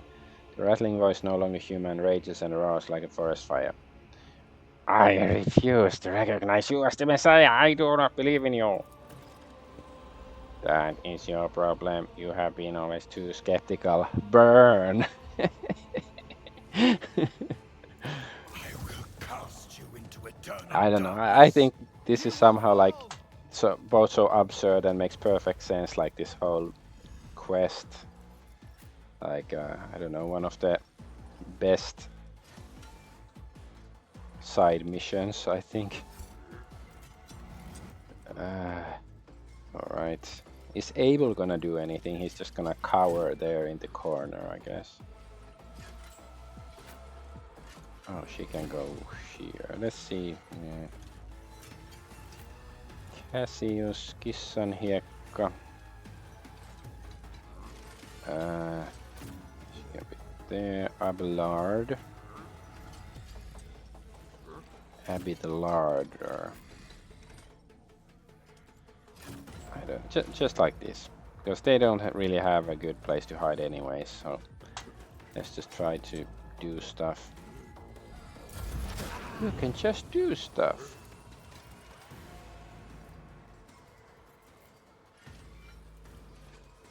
The scriptural prognosis is favorable.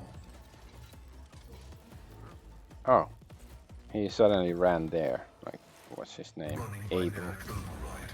Cain and Abel. He's moving. It's not your turn, you nincompoop. The Omnissiah knows all, comprehends all. Running binary That. I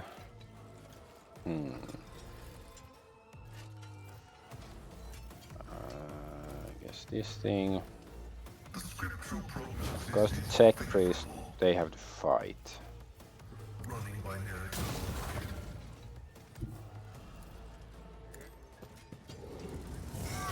Ah. Okay, that wasn't the best hit. It was like 40. Yeah, not great. Okay, how about can we? Oh, okay. She's getting up, but she at least fell down. That's moral victory at least.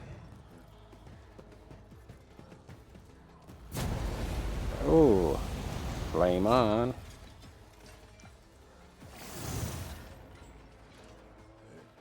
Humility protocol. Stunned. Endure everything with unshakable faith. Damn, I think she's stunned like half my party or something. Yet iron knows no pain. Will perish for this affront. Okay. Yeah. Everybody's like stunned. Okay, that's cheating. Pain of this mortal flesh means nothing. I must not falter. Quick, quick! Nice. Successfully terminated. Okay, Argenta get a turn, so let's kick Nigel down. Yes. And stay down. No, it's not staying down. At least going down is half the battle.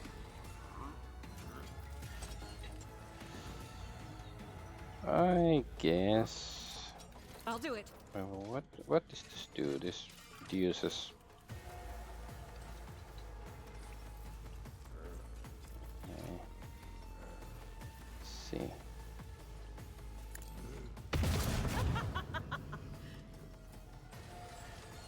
However, did she shoot so few bullets? I are confused. As the Emperor commands, I act.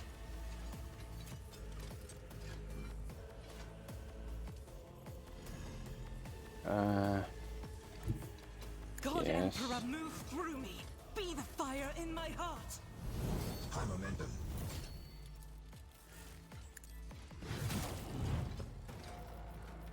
Power resides in the will of the righteous. We can use this. Still. Okay, these guys. There's a bunch of these. These dudes. Let's fire them. Fire in out of cannon into the sun. I'll do Yes. it. None can escape the Emperor's judgment. Nice. Doubt is for the weak.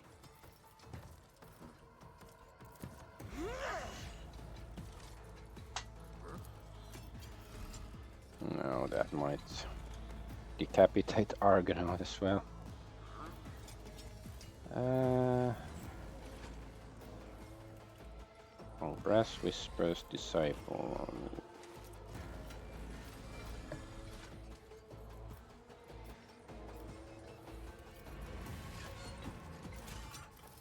The next one's who are gonna act. This guy is gonna act soon. Can we hit him?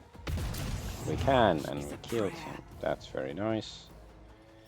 I guess we can, yeah, reload, but... Okay, sword. So she can defend herself.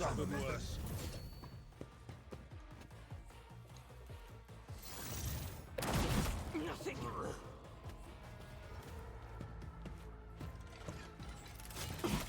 Oh. My reckoning will be swift. Okay, Cassie.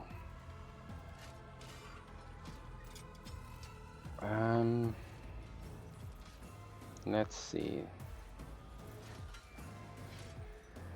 I hear my son. I'll be right back. I'll go have a look.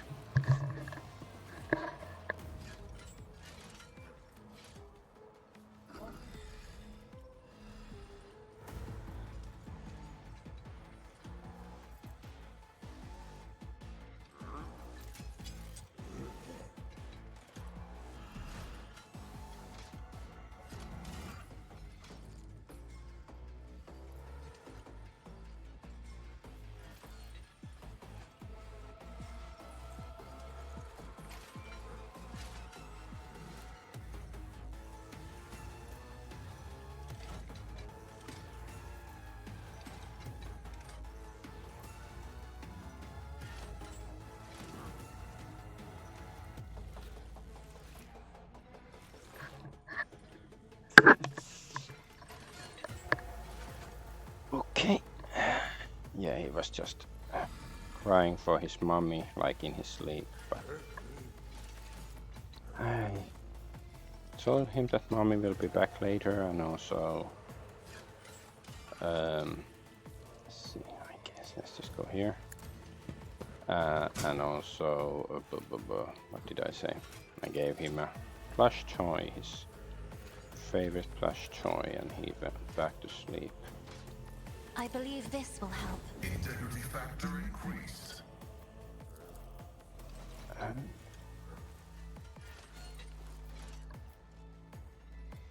Isn't guess. this a job for the Leadless eye.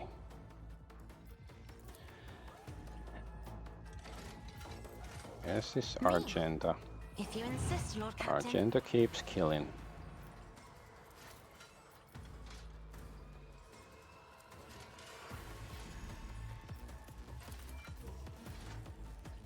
If I may.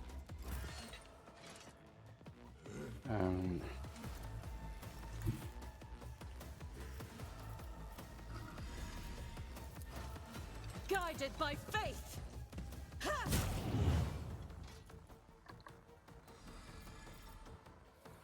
Faith without deeds is worthless. I'll do it. For you, my emperor! Oh, what's going on now?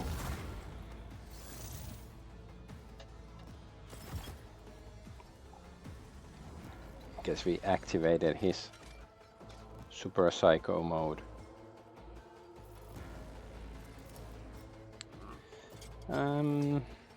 Let's detach for a As moment the emperor commands, I act. and shoot somebody else.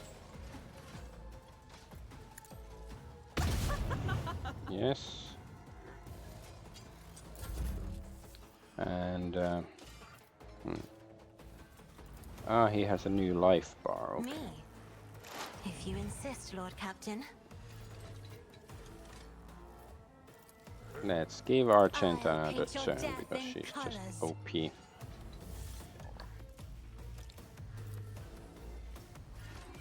There's somebody hiding there, but we can't really see. Doubt is for the Oh, come on. Didn't hit the disciple even once. As the emperor commands, I act.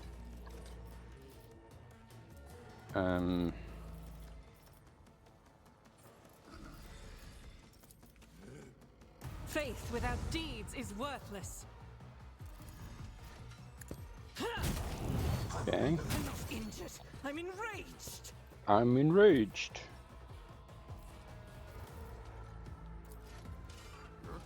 I'll do it. None can escape Nice. the emperor's judgment.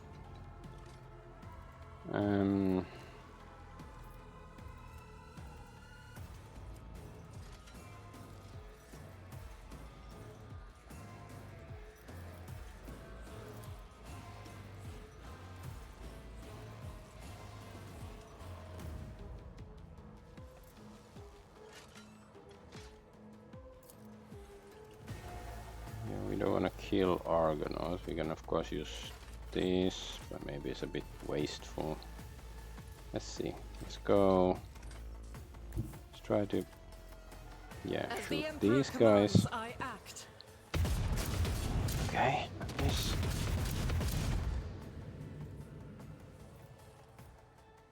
Doubt is for the weak.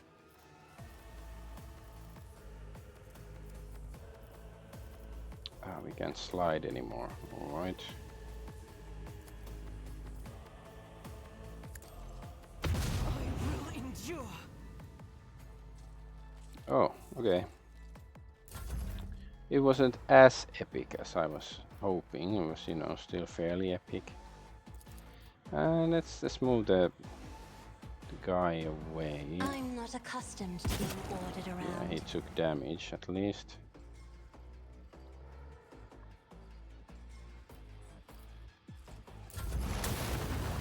Pascal's turn.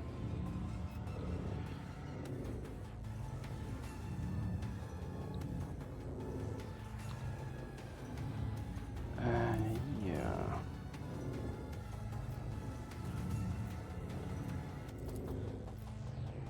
I think it's only poetic that he keeps attacking this guy. My vow is to serve.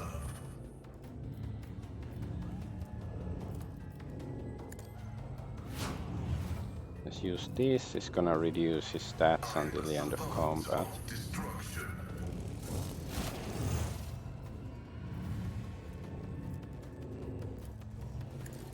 I venerate you, machine spirit. Guess you can also, if we do that,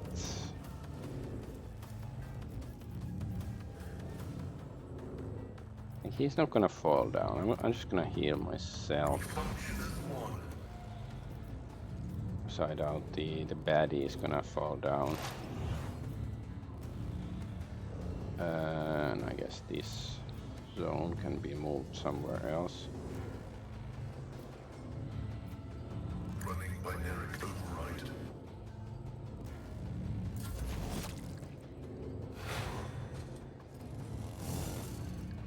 Ah, dodge! How dare you?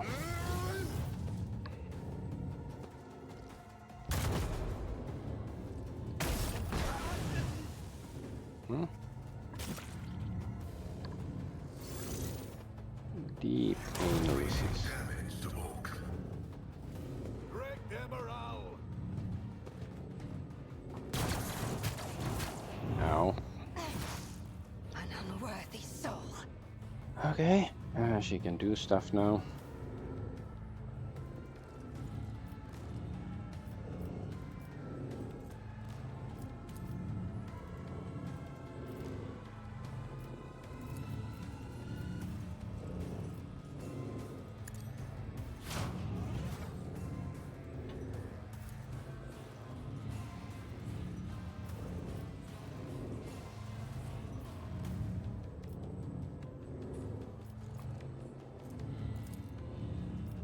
This tedium is beneath me.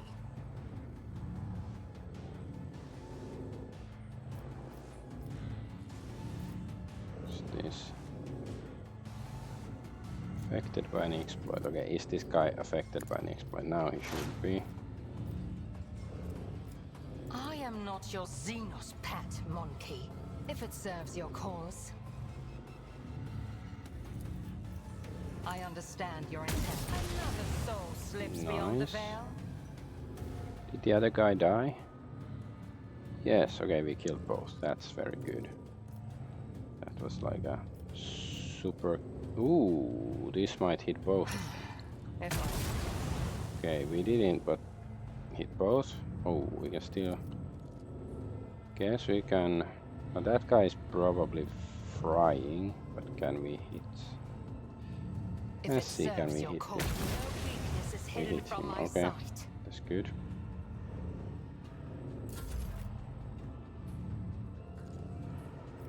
I will not be denied.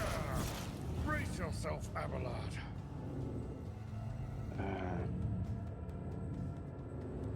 My Go to place is that at the fore. defense zone. Elliot.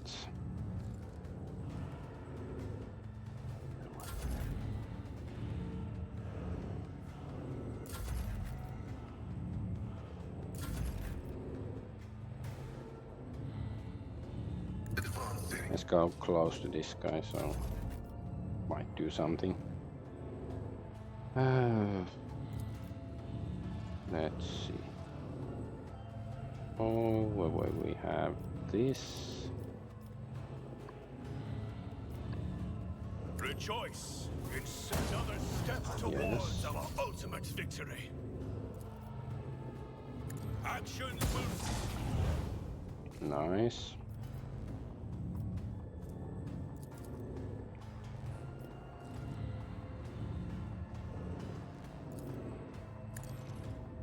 Your corrupt way has failed you.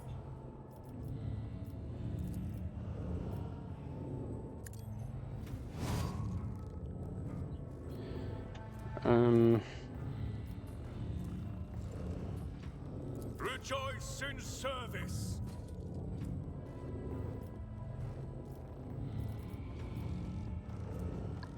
That's the last guy.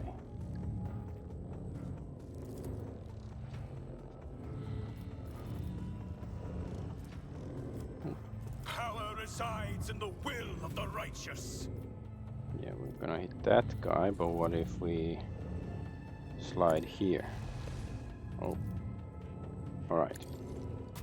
Let this be the warning Nice. to all who oppose us.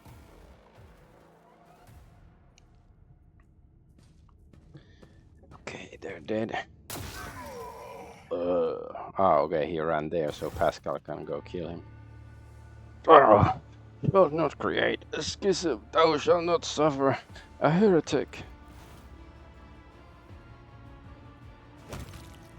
Like the hand of a deity, the Megadendrite extends over Nile, lying convulsing on the deck. I did not want this text sister, but the procedure must be completed. Farewell. His claw carefully removes a mangled soot-covered neural cogitator from Brass Whisper's head, Asswiper's head. The tech priest shudders and a peace descends over her disfigured face. The ghost-like figure in red approaches you cautiously. Enormous, sad eyes look at you from his ascetic face. Doubt has been shunned, the dominate of prejudice has ended. Abel's voice resonates with the same otherworldly profundity that has filled Pascal's vox. This statement is true, only imagination and judgment are left. Our directive is to conceptualize the future we desire and bring it into being. Take a closer look at Pascal. The tech priest looks the same as before, yet different. His morbid aura of martyrdom has given way to a calm and powerful halo of purposefulness. His megadendrites move with the grace of an inscrutable dance. The scars left by loss and doubt have turned into dark threads on a radiant body, confident in its next step. And his voice, a voice born in the nuclear font of a star and hardened in the cold interplanetary void. Bow to the Messiah of Discontinuing. Pascal remains motionless, only a short pinheric area comes from his vox. You feel oddly confident that your gesture's respect has been appreciated and received favorably. The voice from the vox is like tolling of bells summoning a host of angels. I declare the period of ignorance over and will resume execution of the general algorithm. Integrity has been rehabilitated to a satisfactory degree. Memory access has been restored. I remember everything. Pascal turns to you, gives you a long look, brimming with quiet elation. May the shattered mirror reassembled reflect light wholly anew. Are you a Mernat? This statement is true. Pascal's stock phrase sounds more complex and more human than before. I carry within me his memory and his logical foundation. I am us. I am a Mernat. Abel points to Pascal's megadendrite and says softly, they have always remembered, they have always preserved. Thank you for the path we have walked. As Pascal bows, his thin shoulders seem to take an eternity to descend from the heights that his mind has soared to.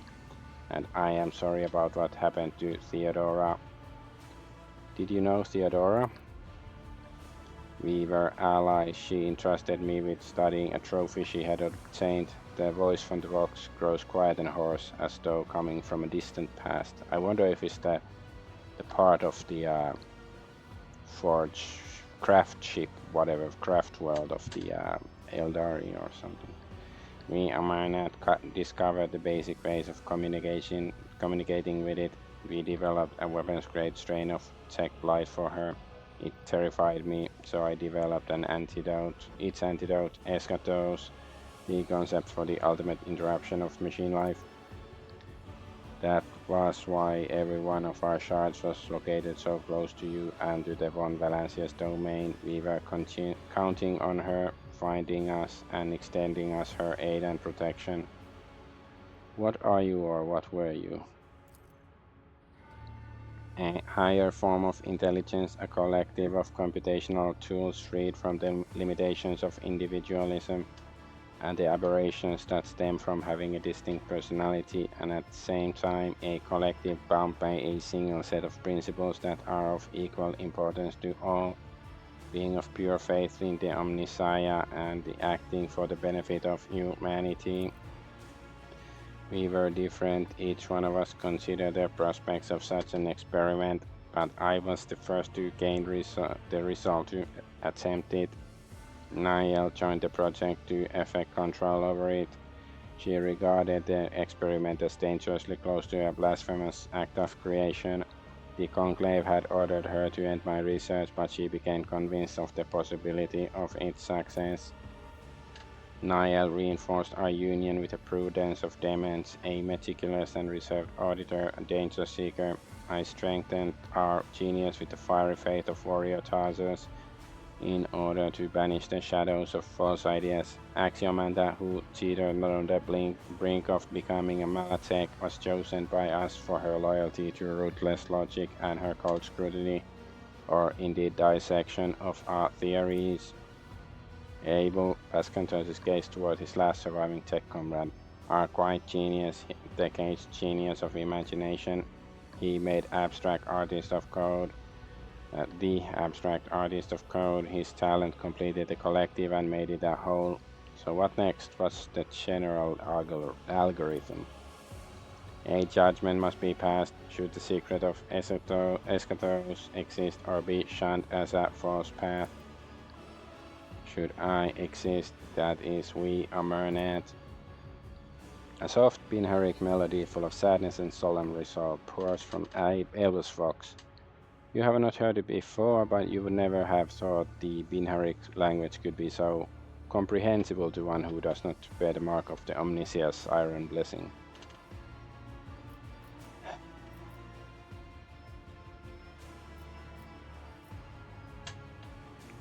Amarnat was a union of 6 tech priests. All but a few of them are dead now. How does Amarnat still exist?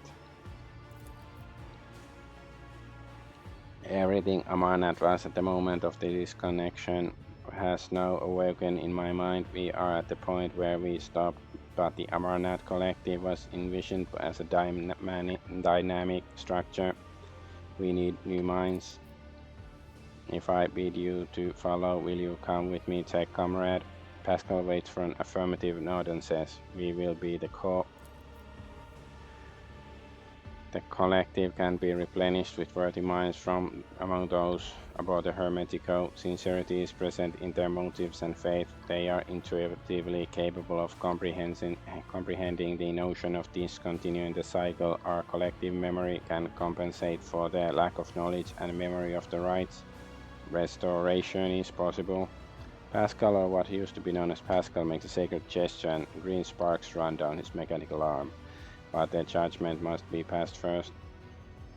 What judgment are you leaning toward? Pascal gazes upon the body of his fallen tech sister. His voice sounds stern and mournful. Niall violated the procedure and thus her functions had to be terminated, but that does not mean that she was wrong. What I see, the destructive power of Eschatos, the entropic energy this secret emanates. I cannot guarantee that Eschatos remains controllable. I cannot guarantee that its existence pleases the Omnissiah. The graceful dance of the megadendrites takes a more comprehensible symmetrical pattern. I am leaning towards the idea that both Eschatos and Argonaut must cease to exist. Address Abel. What are your thoughts on this dilemma? Abel lowers his eyes and is silent for a while, then he says, "We have made great sacrifices." This statement is enigmatic. I request an expanded interpretation. Pascal looks demandingly into Abel's eyes, but he turns away.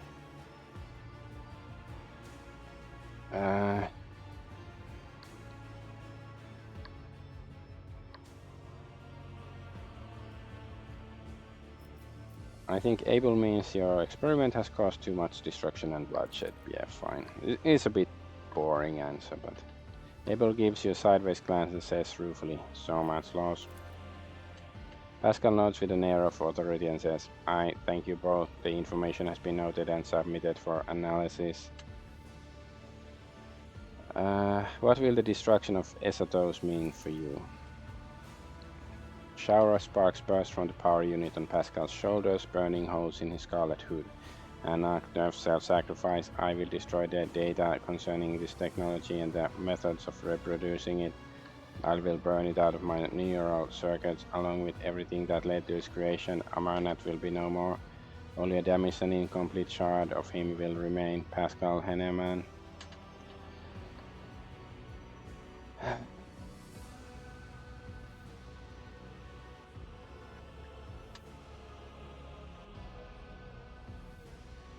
I'm just thinking, like, what if we keep Eschatos? What do we get?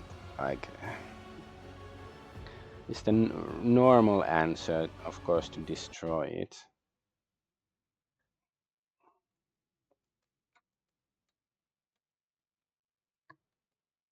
Yeah.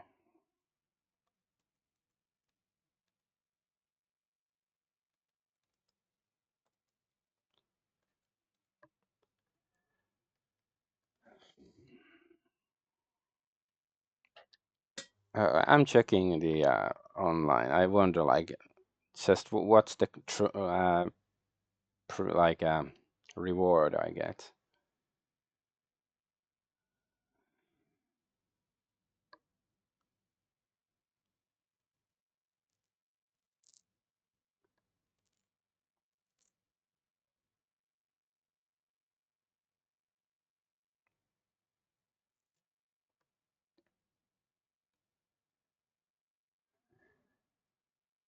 Uh,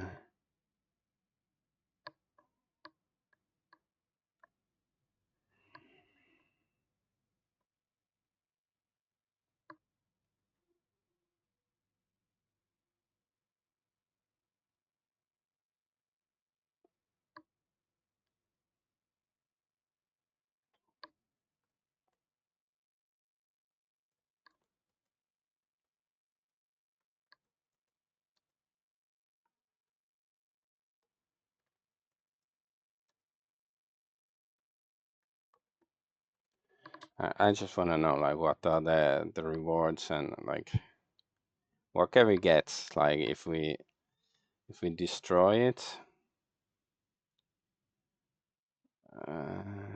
So if we destroy it, then we don't get no unique talent. If we keep it, he gets wisdom of the tech guards.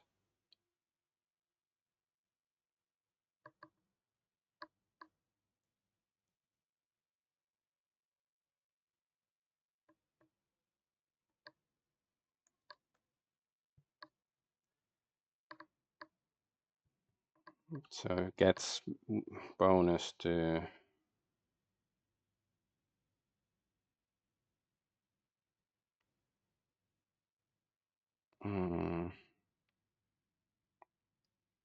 I'm sort of curious. Maybe I should try. We need Eschatos, but we also need Pascal. God's voice grows despondent, wielding the power of single-handedly an unacceptable temptation. If this universe needs Eschatos, then Eschatos needs a steward. Unless only Argonaut is up to the task, therefore let him live again. Okay, I'm not gonna draw my weapon. Do what you have decided to do. Let the cycle be discontinued. Destroy Niall. Pascal throws back his head and the power bringing in his voice rushes forth like a flood. Tech priest booming voice is heard through the ship, echoed by every vox speaker on the deck. I once broke the Omniscience tenets. I overstepped the limits placed on knowledge. I was guilty of transgression. We all were. Now I just see how poisonous is the fruit Escador's bore. It sowed schism and strife among the Cognizance fleet and my closest tech brothers and tech sisters with whom I shared my thoughts, and therefore my verdict is harsh. The knowledge of Escados comes not from the Omnissiah, but perverse forces inimical to him. I sentence it to oblivion. I curse the fruit of every labor ever undertaken in its name. I reformat every particle of memory that contains its knowledge. May the right be unshakable. May the Adeptus Mechanicus priesthood be as one. May Argonaut and the heresy of discontinuing the cycle lapse into oblivion forever. The green lightning bolts produced by Pascal's Vox strike his cogitator and turn white hot. Then they subside and fade away like ghosts. Faint sigh comes from Pascal's Vox, then he turns to you. His eyes crease slightly as he's smiling weakly behind the respirator unit. I think it is over. I did what was right. Right. At least we get to loot stuff.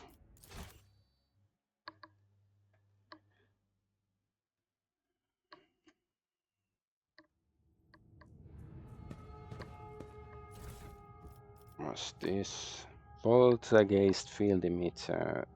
Wearer suffers 16% less impact and energy damage. When the wearer suffers impact or energy damage, attacking damage enemy suffers 8 power damage. Reject Flesh 1. Enhanced Data Tether Mask. When the wearer uses Machine Spirit Communion, their intelligence is increased by 5 for each affected target until end of combat.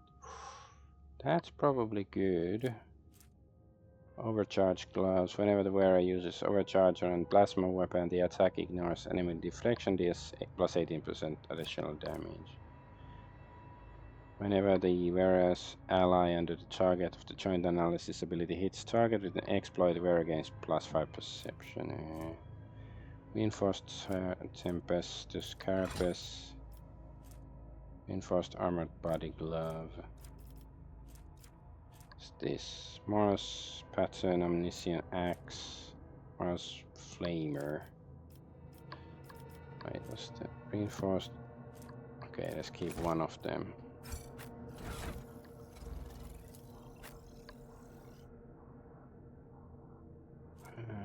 Yeah, this weapon is better. Sort of rage fire plasma gunner. He doesn't know how to use flamers. Okay, he loses toughness, but I think this because it increases intelligence that he has to do the logic test at some point.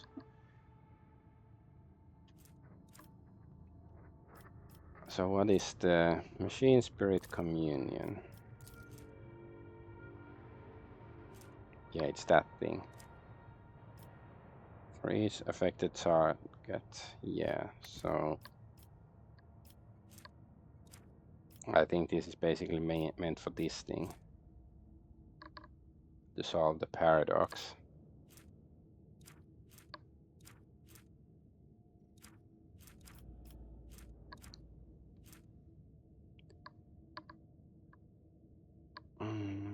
Is there somebody who wants the toughness crown?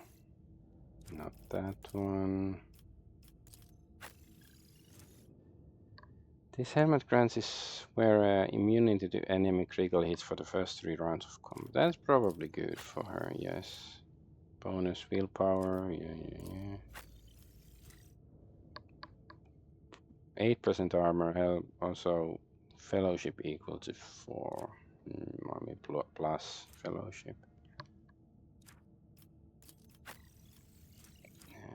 Guess don't really want to equip that on any of those. I want to equip it, but they have to have 2 heads. And alas, that's not possible right now.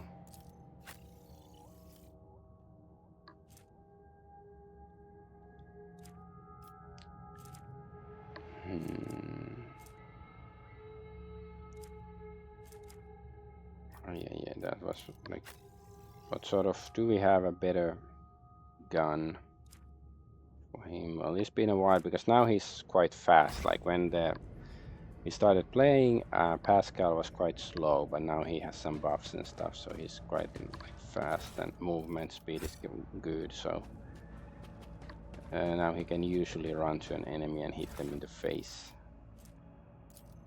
Reinforced flak armor.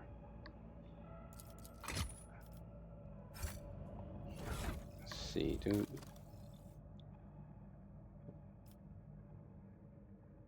Is this better or worse? No, it's still worse than that one.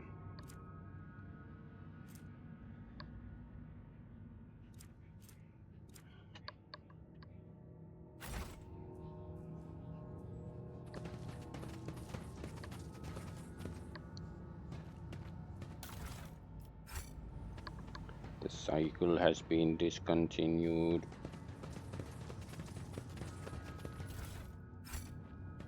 Let us walk this path to the end.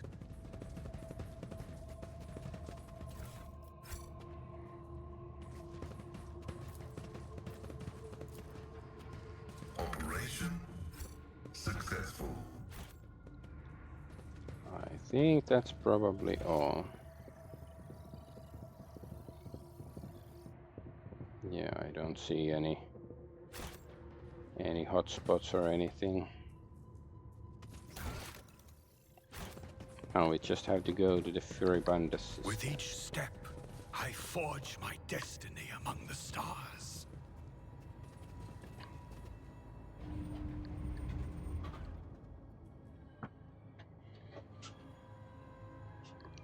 The cycle has been discontinued.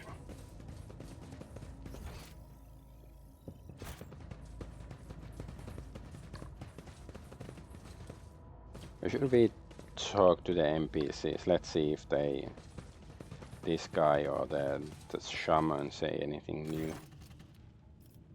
Nope. Let the faith guide my path to glory. Okay.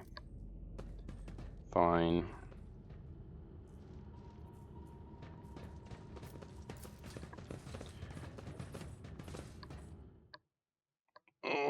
All right.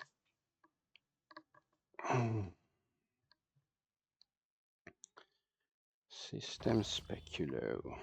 Your launchship, we are observing large squadron of Adeptus Mechanicus forces. Many of the ships are badly damaged. Judging by the position of the servants of the Omnicia, they are divided in two groups. I dare say they were fighting not long ago. I'm picking up a signal from one of the ships. The ship is identified as von Valance's Dynasty vessel. You are being hailed by a representative of the Explorator Cognizance fleet. Query: is this the statement that the Messiah is dead true? Is the statement that the schism has been ended true? Your Lordship, the Cognizance fleet asked whether the schism still stands. How am I to reply?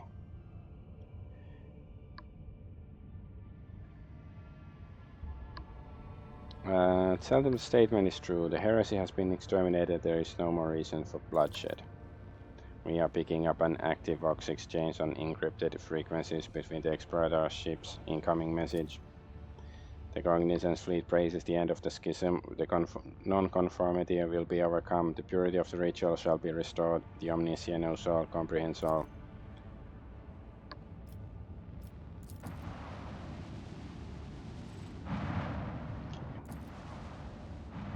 I want to check the jungle world. What's there?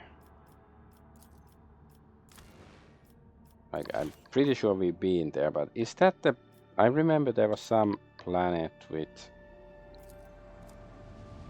like some sort of weird dark area. Could this be it?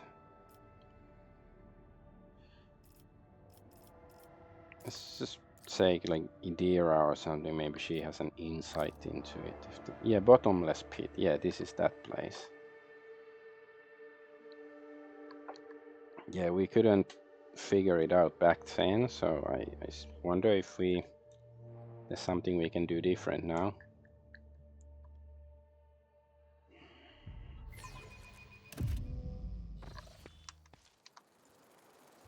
Greetings, Lord Captain.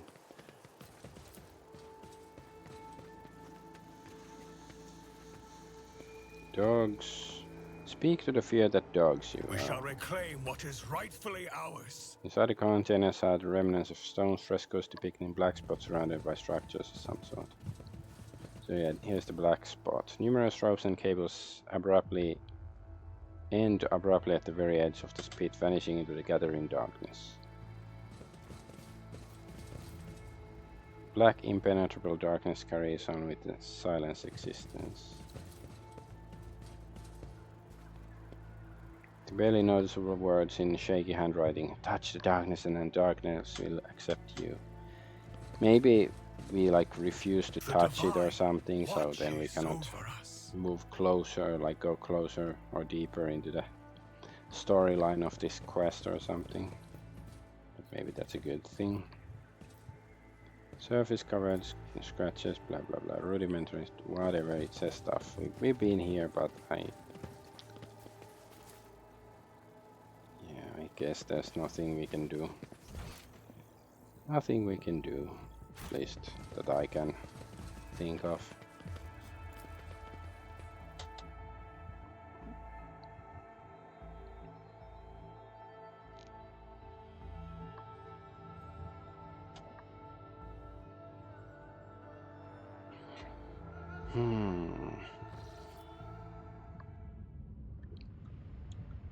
Okay. Let's see if we didn't, like, the quest didn't say we still have to talk to Pascal, but let's see. Let's still see if he says anything interesting.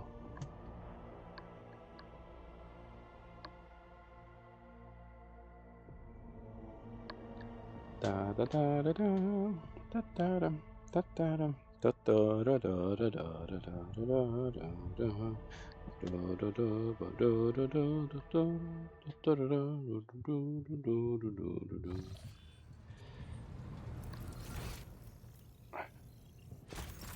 The cycle has been discontinued. Lord Captain, allow me to express my gratitude for your assistance in putting an end to the schism of discontinuing the cycle. Your contribution will not be forgotten. So yeah, there are things we can ask him. How are you feeling? Reset. This unit's mission is complete. Its function is unclear. The unit intends to set itself a new function and mission. To a warrior of the code, stagnation is unacceptable. I'm confident you will find a new path. An explorer tool is an all-purpose tool for gaining knowledge. Until the Omnicized triumph is achieved, there will always be a use for them. So you're the one we've been hunting all along. I'd rather call it taking part in my deferred suicide. Do you ever regret rejecting your true self? My former self, Pascal Hahnemann, is an evolved continuation of Amanat. More perfect, less prone to error. Modernization is never regrettable. I might disagree with that statement. Have your heretic powers left you? The statement is true. A scan has shown a complete absence of anomalous processes. Only scars remain. The emptiness will be replaced with a purer and more pious algorithm of service. How's Abel doing? He made his peace and delved into the depths of his mind. The algorithm of the restoration no longer has power over him, and Abel has no interest in communicating with anyone. I have excluded him from the procedures of sacred maintenance. save for any in which he may willingly choose to participate. Okay, I believe we are done here. We are done. Hey, he didn't say may your pursuits be fruitful or something. Look, and we talk to Abel or not? Abel acknowledges your arrival with an attentive gaze, but does not utter a word. Alright.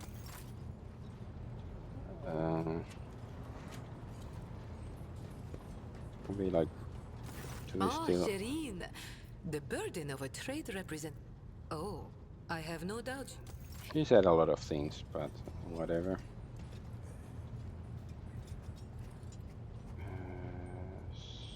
These are alright. Still, the missionary is like praying almost at her ass. Maybe the missionary is some, you know, ass man or woman.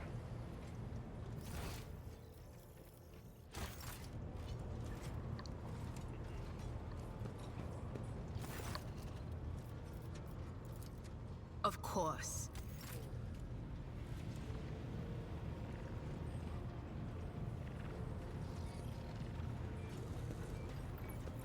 Lord Captain. We still have like somebody with a Lord like Captain. personal quest not done. Heinrichs. To what do I owe the this visit? there was the chick on that planet, Emelina, whatever her name was. I guess that was his personal quest. Argenta, of course, just finished. Cassie, I guess, yes. My dear friend. What does your navigator special site Cold reveal? embers in Ulfar's soul absorbed the dismal grey, leaving only charcoal splotches. They are straining to break out. They smudge his hues, and the tarnished gold no longer shines as brightly. Uh-huh. I have Interesting. enjoyed your...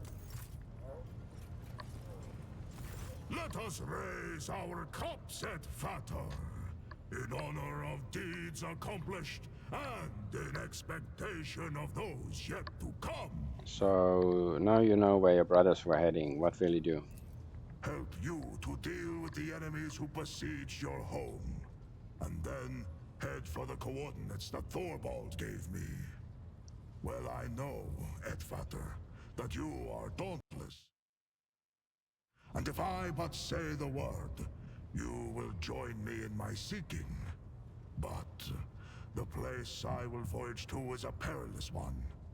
Few can survive in it, and though duty leads me there, I do not want my debt to be paid with your blood. If you're willing to talk about yourself now, I'm listening. It is wise to hide one's past from a stranger, but shameful to hide it from a friend. Ask away. How did you become an Astartes? I was a seafarer. Every spring we would go out onto the world sea and slay many armed krakens and ravenous sea drakes. And then the season of fire would come, and we would dock on Asaheim to battle for our clan's right to inhabit that land. I was young, but already fierce, and facing down foes twice my size. The chooser of the valiant, who had watched the fateful battle from the cliffs, deemed me worthy and took me to the Fang for healing.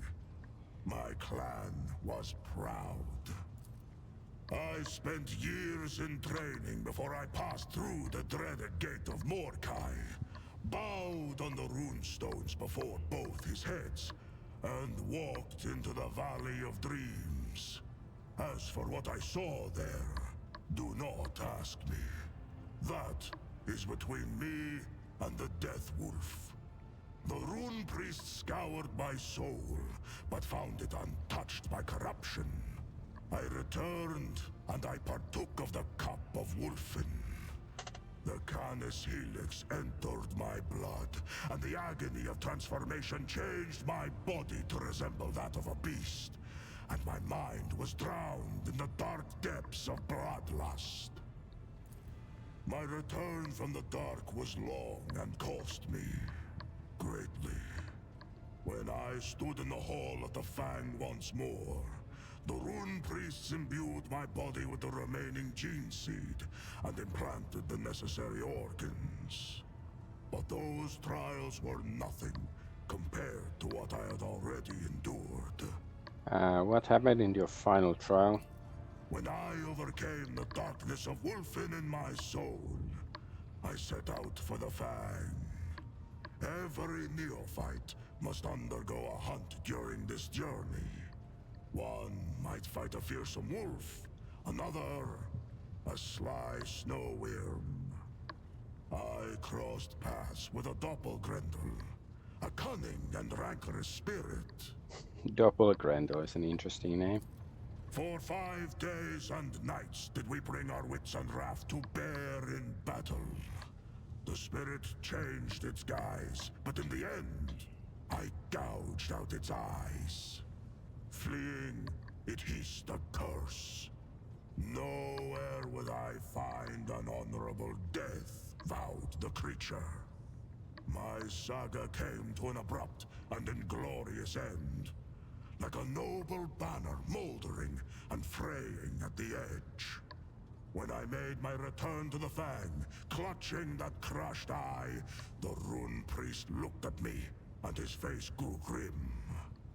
But he said not a word, save to confirm my victory.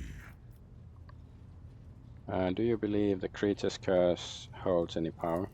Everything on Fenris has power. I have fought in 100 battles and suffered 100 injuries. Even wolves are not certain to survive such grievous maiming. But I always survived. And with each new victory, my thoughts took a darker turn. What if I truly am destined never to die with honor? What if my death will be foolish and inglorious? Each time I bury a brother, I secretly envy him. What if it's not a curse but a gift of long life and many great exploits? A gift straight from the Seven Hells! What is the valor of a deathless warrior worth? Where is greatness in the exploits of one who shrinks from death? When the wolf time comes and my fallen brothers march into the final battle, where will I be? Sitting alone in the Fang beside a fire that went out long ago? The ages weigh heavily on my hands and heart, and one day I will be too tired and feeble to wake up and rush into the fray. What will they call me then? Ulfar, who slept through the battle? Ulfar, Mordekai's unwanted. So you subject recruits to heinous trials. Why? The path of Astartes leads into the fangs of horror. Any threat that can be endured by the mind is one that mortals can handle. But we are needed where the unthinkable begins to happen. Things that understanding cannot help to bear. Things that, once beheld, turn minds into bubbling, pulsating dreck. An ordinary man who encounters this evil will go mad with despair. But we are incapable of feeling fear. It is simply not in our nature. Instead, we feel unbearable rage. We must select the neophytes who will look into the eyes of the unthinkable and roar. That is why we need our trials. I see. Many times I have heard the clicking of Mordekai's fangs next to my ear. But I have never allowed him close enough to sink them into my rump. I wish to know more about your pack. We call ourselves the Baleful Howl, and our sign is known to all wolves. We are old wolves who have seen much and endured much. This is the Great Black Mane Wolf, patron of slayers and totem of our great company, the Black Manes. All know that we are fearsome and hungry for the struggle of war, that we are cunning, deadly, and show no mercy. Speak our name, and thunder rolls. Even among the brothers, my pack are counted as the most rabid glory hunters. When we were young, we knew no taboos or limits to our pride. Years passed, and suddenly we are veterans. But our avaricious hunger for exploits is undimmed. Um, Tell me about your path in the wolves. A complete accounting of all my deeds would land like an avalanche upon you. I earned this mark of endurance when I slew a chieftain of an Eldari tribe. He dealt me a serious injury, and the wolf priest said I would not survive it. But it has not killed me yet. 2 years I lay in a delirium after that battle. When I awoke on Fenris, I set out for the wastes at once. And there I hunted a black-maned wolf and killed it with my bare hands. For that feat, I was granted the rank of Wolf Guard. That fearsome beast remains with me to this day, and I carry his furious spirit. And Jarl Ragnar carved this one when I beheaded a despicable sorcerer, the archdespot of Tyrannica II.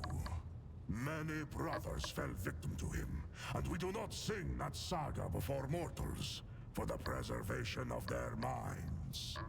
Alas, I failed to behold my own glorious deed. My eyes streamed with blood, and I hunted down the sorcerer by scent alone. And of my glorious victories, there are many more besides. Not for nothing did the Jarl grant me the accolade of Terminator. Arnold. I have noticed your penchant for poetry. Before becoming an Astartes, I dreamed of becoming a skald, a keeper of stories. At feasts, I often sing of my brother's exploits. Thousands are stored in my memory. When I am near, wolves fight even more ferociously, for they know their deeds will be immortalized. One of the tech priests theorized that our songs contained hidden psychometric codes to increase courage. Maybe there is such a thing in other places. But on Fenris, our sagas are spun from memory, from respect, from pride. More than word stringing, a secret weaving. Magic in its marrow. Not to ear or mind speaks the saga. Its spell sounds deeper strike, and the heart hearkens.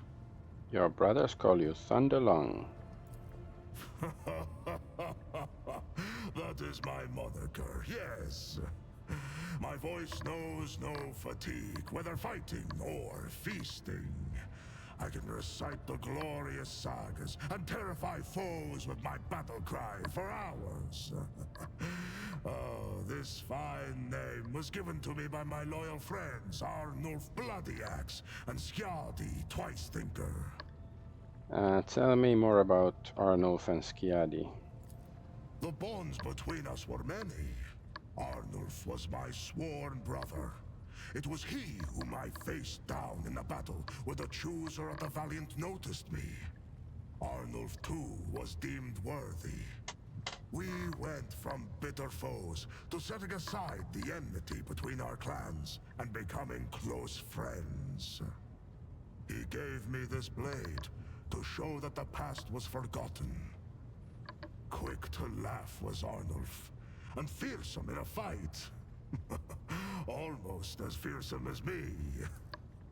Skjaldi Twice Thinker. Well, he was sent to us by the Allfather to see that we did not meet our deaths as young pups. He had enough thoughts in that head of his to make do for me and Arnulf both. It was Skjaldi who taught me to compose verses. The spirits prized his wisdom, and the runes hearkened to his voice. When the Xenos took me prisoner, Arnulf caught up with them and slew a score of them with his fine axe. And Skjoldi called down a storm so mighty that the abomination's jetbikes were whipped into the wind's furious currents like leaves. But even that was not enough to take them all. We were captured.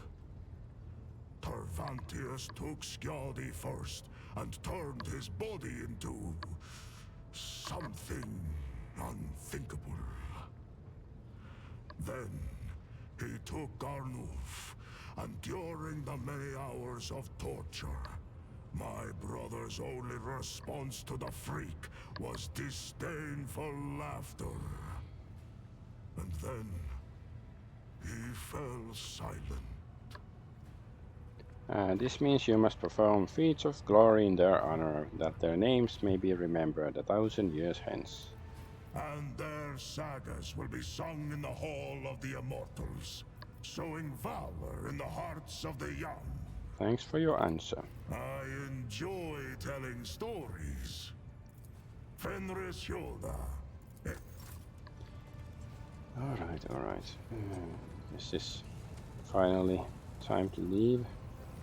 I might like check the traders or something, like, you know, if you wanna give stuff to them, but I wanna move on to outer space.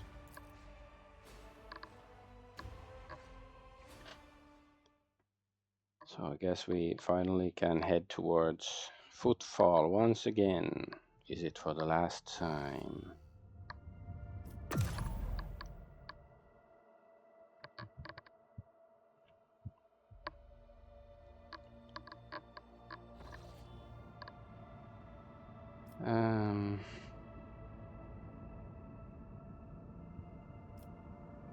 Where are we now? We are here. Okay, let's go. Let's go here.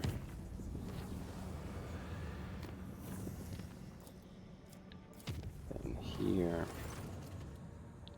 Okay, Materium released arms of its grip, and then these are the green roads.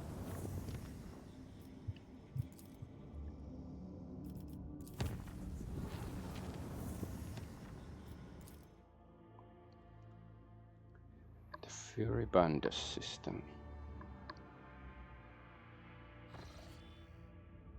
So, well, since this trade ship is here, let's go have a look.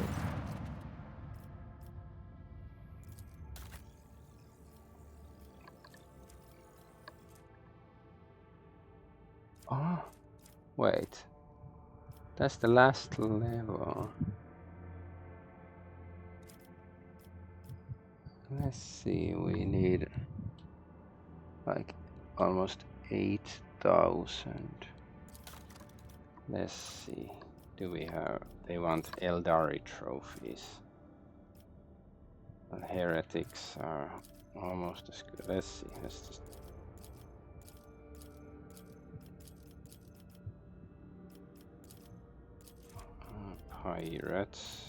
Pirates aren't as valuable.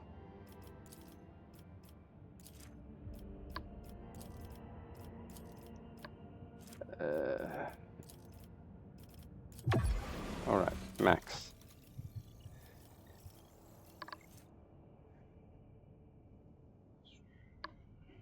This is faster, but it has low accelerator and braking. The other one is strong. So I think the other one is still better, but I guess we can take it at least.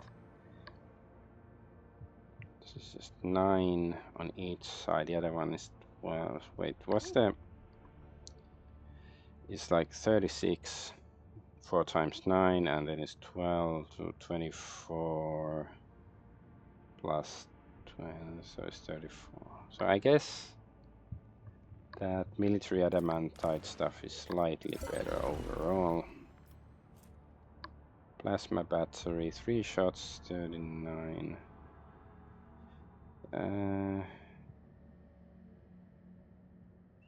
Just a bit over 100.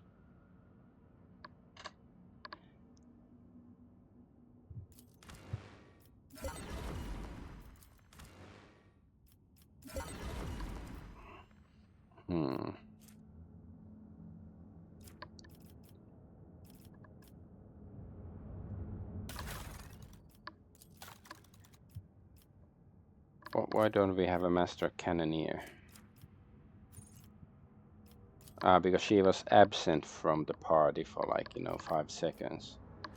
Annoying that the game doesn't remind you of that. We want this, like,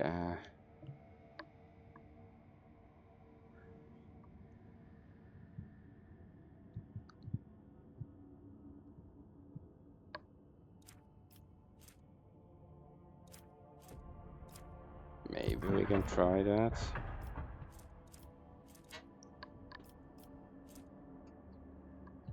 It's long range, medium range.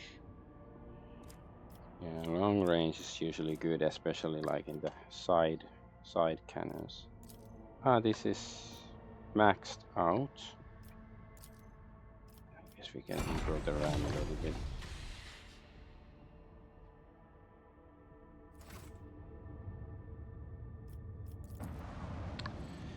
Are we still blocked from entering this place?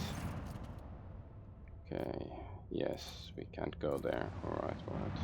Save, go to footfall.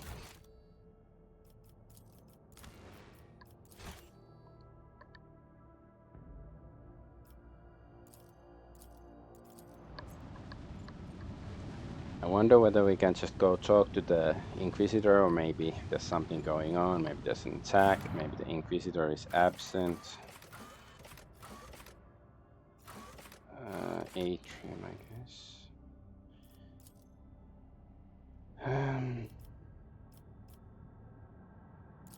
Let's bring Ulfar instead of Earliot.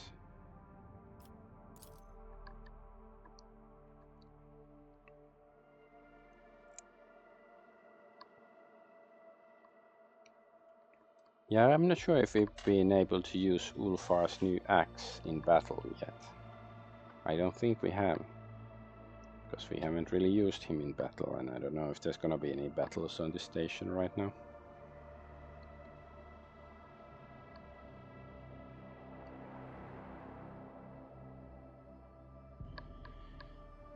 Guess it would be nice to have a quick battle. Fight.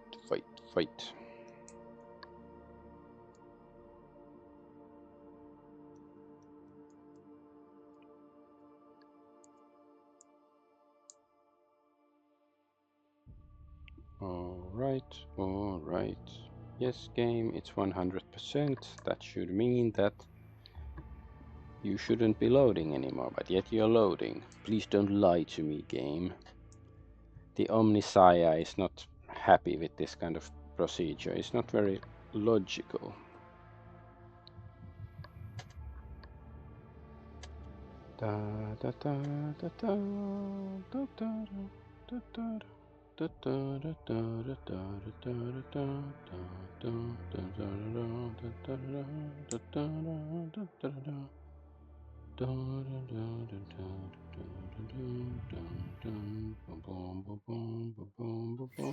Okay, finally.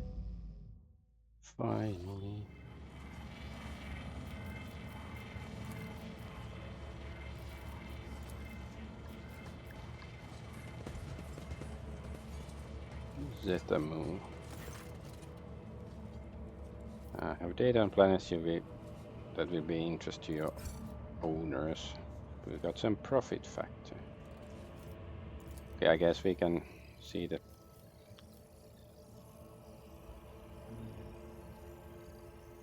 trade stuff. Ghost Helm. Let's see. Like, we maxed out one merchant already. Like, holy gifts. We have plenty of holy gifts right now. Let's just give them some.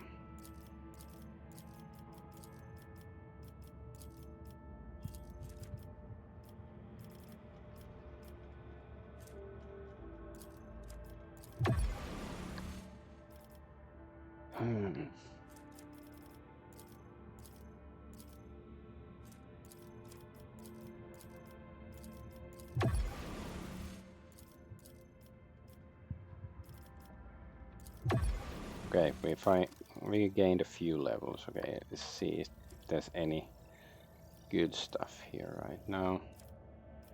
Heavy plasma gun now. Slick body glove. I guess we can take it just in case somebody wants to use it. That's crap. Anal bit of unconcentration. The wearer gains additional +1 AP for each consecutive turn that the wearer has not moved. Stacks up to 5 times. I don't think we're gonna use it, but theoretically might be. Use against +5 temporary wounds from combat stimulants. Yeah, we don't use stimulants, don't do drugs, okay. Stun grenade, deadly repeater. It's crap at this point, but we can take it, I guess. Stun grenade. Force field emitter. Using running gun, the wearer gains +15 cover efficiency when in cover. Heavy shield. Focus melter gun. Alright, we don't need that stuff right now.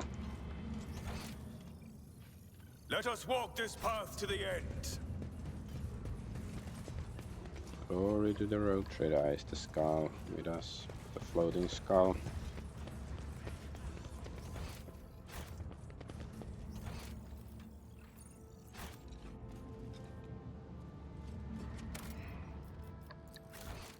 So what happens with Calcasar? I hope it's not like a cutscene or discussion that's gonna take 30 minutes or something.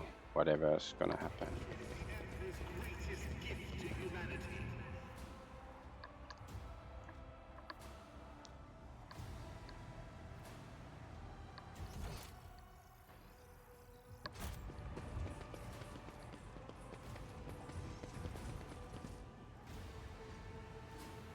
Frosher, where's Mr. Calcasar?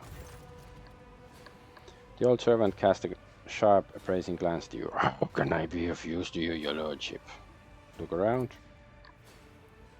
The hall bears marks of cleanup, quick, thorough, and unceremonious. The smell of ash from burned reports hangs in the air. Every trace of Lord Inquisitor's stay in the palace has been destroyed. The only reminder of it is the elderly servant sticking out like a nail amid the emptied space.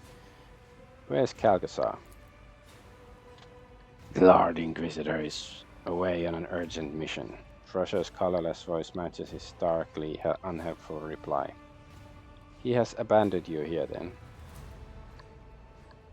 My master has no need of my services on this present expedition. I was tasked with cleaning up. As soon as the conversation turns to Calcasar, deferential and ecstatic overtones brighten the servant's dry voice. I wish to know where he has gone. Tell me where is Gandalf, for I much desire to sleep with him. I mean, speak with him.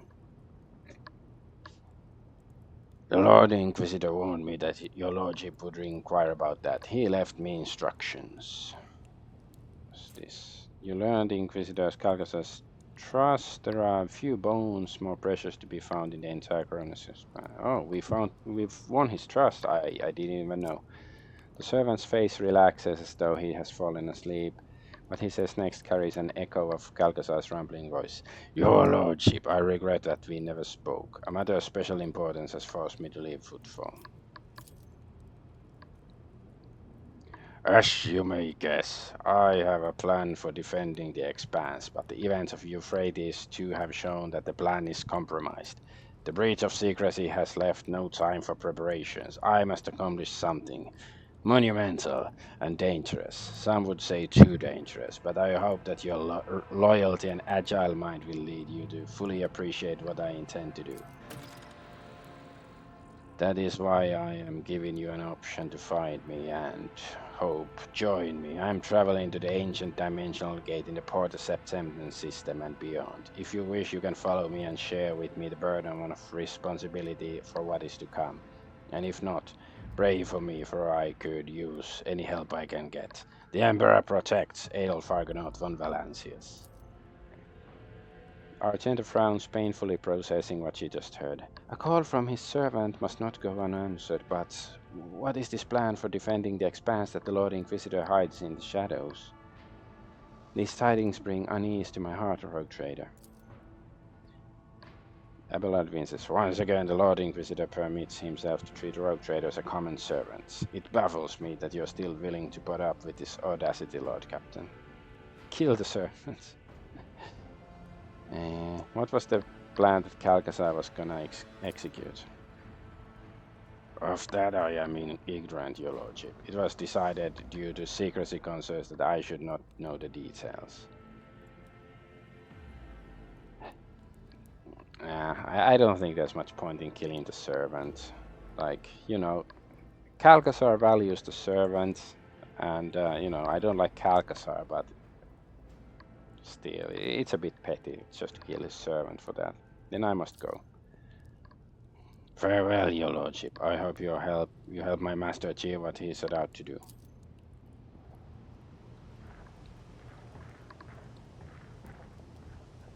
So we won his trust. Does it mean that we get some special loot from him or something?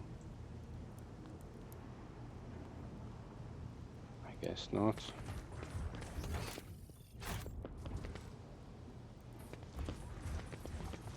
I guess because I'm, you know, I'm very righteous and I wasn't manipulated by, like, mind controlled properly. Like, of course, I was partially mind controlled by the Drukhari, but, like, they didn't, like, break me or anything. I basically just hallucinated. Oh, something's happening. An entire group of people salutes you, most of them an escort of honor consisting of members of retinues, associates and secretaries, bodyguards and assorted others, bow deeply to you and shout their greetings. Making a lot of noise, it appears news of your impending departure has already spread throughout the station.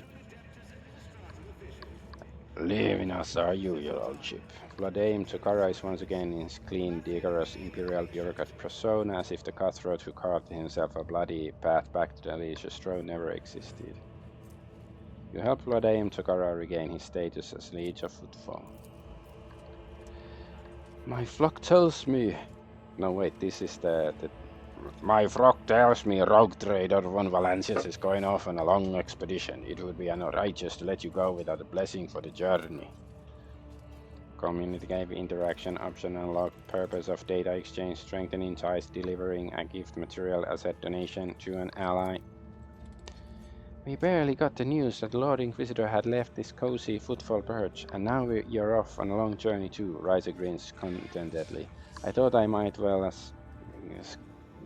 come see an old acquaintance. Despite the harsh law that Incendia Corda brought to footfall, the pirate Ryza was able to survive thanks to you. Oh, this guy, we just talked to him. It's an honor, your lordship. I'm here on my superior's orders to pay respects to the House von Valencias. Have you come to wish me good luck, Vladimir? Yes, your lordship. You're a valuable business partner. Although much like Kaspalika Mission highly values his partnership with you. I'd much like to take our trade relations to a higher level of trust. When you're back from your expedition with trophies, remember that I can offer you the best.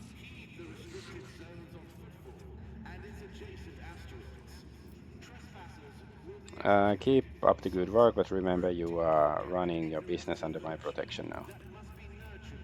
Have no doubt in my memory, your lordship. House von Valencias can always count on a worthy percentage of my organization's income, and thanks for your generous patronage. Is blessing the only thing you're here to do, chaplain? And the promise that the mission will pay for you. Although you chose not to place the cult of St. Drusus among your closest confidants, you have made generous donations to our cause. They highly value your relationship, and we will remember your name in our liturgies.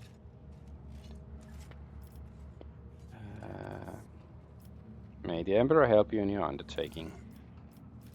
May Drusus the warrior grant you good fortune in battle and good thrust to your engines. Why have you gone Opticon? This unit regrets is disappointed that it's ignored at the fact that links of sufficient high priority have not been established. You have seldom cooperated with explorators. Really, is it seldom? Between House von Valencias and the Cognizance fleet, while we are unable to place any research assets at your disposal of House von Valencians, this unit of brains is counting on the reliability of prediction that your expedition will be successful. Farewell, my comrade. Remember Euphrates too. Request approved. Information contained in the joint cleansing of sacred rat catalog under high value data. Rise, are you here to discuss business or just to wish me good luck? Wish you good luck. You've avoided doing business with the Fellowship of the Void, but perhaps we may change in the future. Seldom cooperated. It's so seldom. When you're back and your hold is bursting with trophies, you can find me at Amasego's Drinks. Drinks are on me.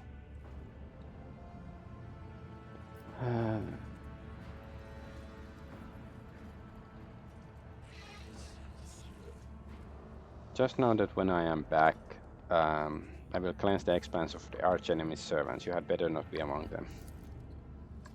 I lived too long to take such suggestions seriously anymore. Thank you for your concern, your lordship. I will bear it in mind.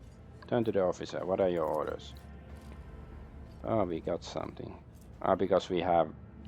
Didn't we just get 2 of these? Like, worthless. Your lordship, before you leave Footfall, I would like to present you with an official statement of gratitude. You have proven yourself a dependable ally, earning trust and respect of the Imperial Navy. So yeah, these are the only ones with the full friendship. The statement of my gratitude of my organization. The Imperial Navy values House von Valencius as loyal comrades in arms. Allow us therefore to reiterate our grateful appreciation. Please do us the honor of accepting a modest quantity of supplies and support for our courageous expedition. Protect the expanse while I'm away, whatever. We do not forget our duty, your lordship. The stars will be ours. Okay, time to depart. A multitude of voices answers you with good luck, wishes, blessings, parting advice, words of respect, shouting over each other, but alike in their sincerity. For a second you feel especially clearly that you will likely not see any of these people ever again. Okay.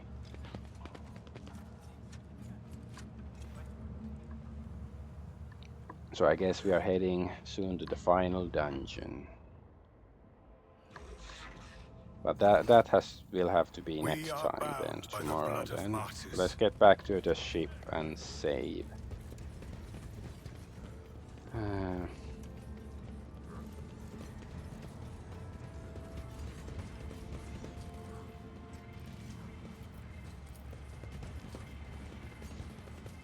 Blah blah blah, the skull really likes to babble.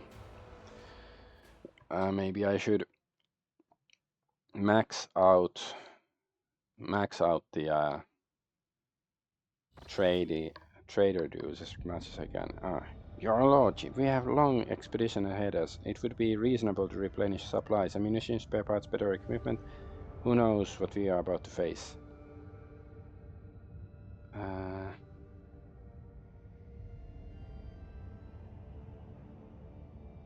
Sensible piece of advice. I still have unfinished business at Footfall. Doesn't mean that we can go. Bless your prudence, Lord Captain. Yeah, so where are we actually supposed to go? Yeah, Porta Septentum. Yeah, we have like this. We have to go to Weebu 6 to, you know, free them or of whatever bad stuff is happening there.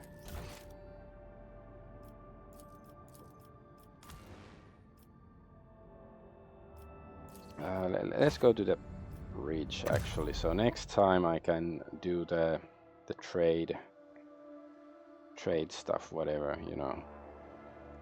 If I have enough resources to finish all of them up, of course. Maybe I should see like which